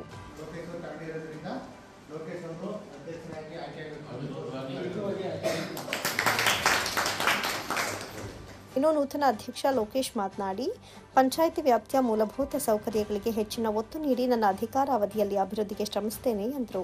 ಗೌರವಾನ್ವಿತ ಸದಸ್ಯರುಗಳಿಗೆ ವಂದನೆಗಳು. ಮೂಲಭೂತ ಸೌಕರ್ಯಗಳಿಗೆ ಗೌರವಾನ್ವಿತ ಸದಸ್ಯರುಗಳನ್ನ ಬೆಂಬಲ ತಗೊಂಡು, ಊರಿನ ಜನಗಳ ಬೆಂಬಲ ತಗೊಂಡು ಅಭಿವೃದ್ಧಿ ಕಡೆಗೆ ಗಮನ ಹರಿಸ್ತೀವಿ, ಒತ್ತು ಕೊಡ್ತೀವಿ ಅಂತ ಹೇಳ್ತೀವಿ. ಮುಂದೆ ತಮ್ಮ ಅವಧಿಯಲ್ಲಿ ಏನೇನು ಮಾಡಬೇಕು ಅನ್ನೋ ನಿರೀಕ್ಷೆ ಇದೆ? ಸ್ವಚ್ಛತೆ ಬಗ್ಗೆ, ಕುಡಿಯ ನೀರಿನ ಬಗ್ಗೆ, ಬೀದಿ ದೀಪ, ಬಡವರಿಗೆ ಮನೆ, ಇದನ್ನು ಕೆಲವು ಕಾಮಗಾರಿಗಳನ್ನು. ಈ ಸಂದರ್ಭದಲ್ಲಿ ಉಪಾಧ್ಯಕ್ಷರಾದ ಶಾಂತಿ, ಸದಸ್ಯರುಗಳಾದ ಲಕ್ಷ್ಮಿ, ತಂಗಮ್ಮ, ಶಿವಣ್ಣ, ಚಂದ್ರಮ್ಮ, ಜಿ ಪುಟ್ಟಮಾದಯ್ಯ, ಭಾಗ್ಯ, ಗೌರೀಶ್, ಚೇತನ, ಸವಿತಾ, ರತ್ನಮ್ಮ, ನಾಗಮ್ಮ, ಆಶಾ, ರೋಜಾ, ಭಾಗ್ಯ, ಪಂಚಾಯಿತಿ ಅಭಿವೃದ್ಧಿ ಅಧಿಕಾರಿ ಎಸ್ ಪ್ರಕಾಶ್, ಕಾರ್ಯದರ್ಶಿ HD ದೀಪ ಸೇರಿದಂತೆ ಗ್ರಾಮದ ಪ್ರಮುಖರು, ಮುಖಂಡರು ಹಾಜರಿದ್ದರು. ಪಾಂಡವಪುರ ಉಪವಿಭಾಗೀಯ ಆಸ್ಪತ್ರೆಯಲ್ಲಿ ಗರ್ಭಿಣಿ ಬಾಣಂತಿಯರಿಗೆ ಸೇವೆಗೆ ಲಭ್ಯವಿಲ್ಲದ ಮಗು ಸರ್ಕಾರಿ ವಾಹನ.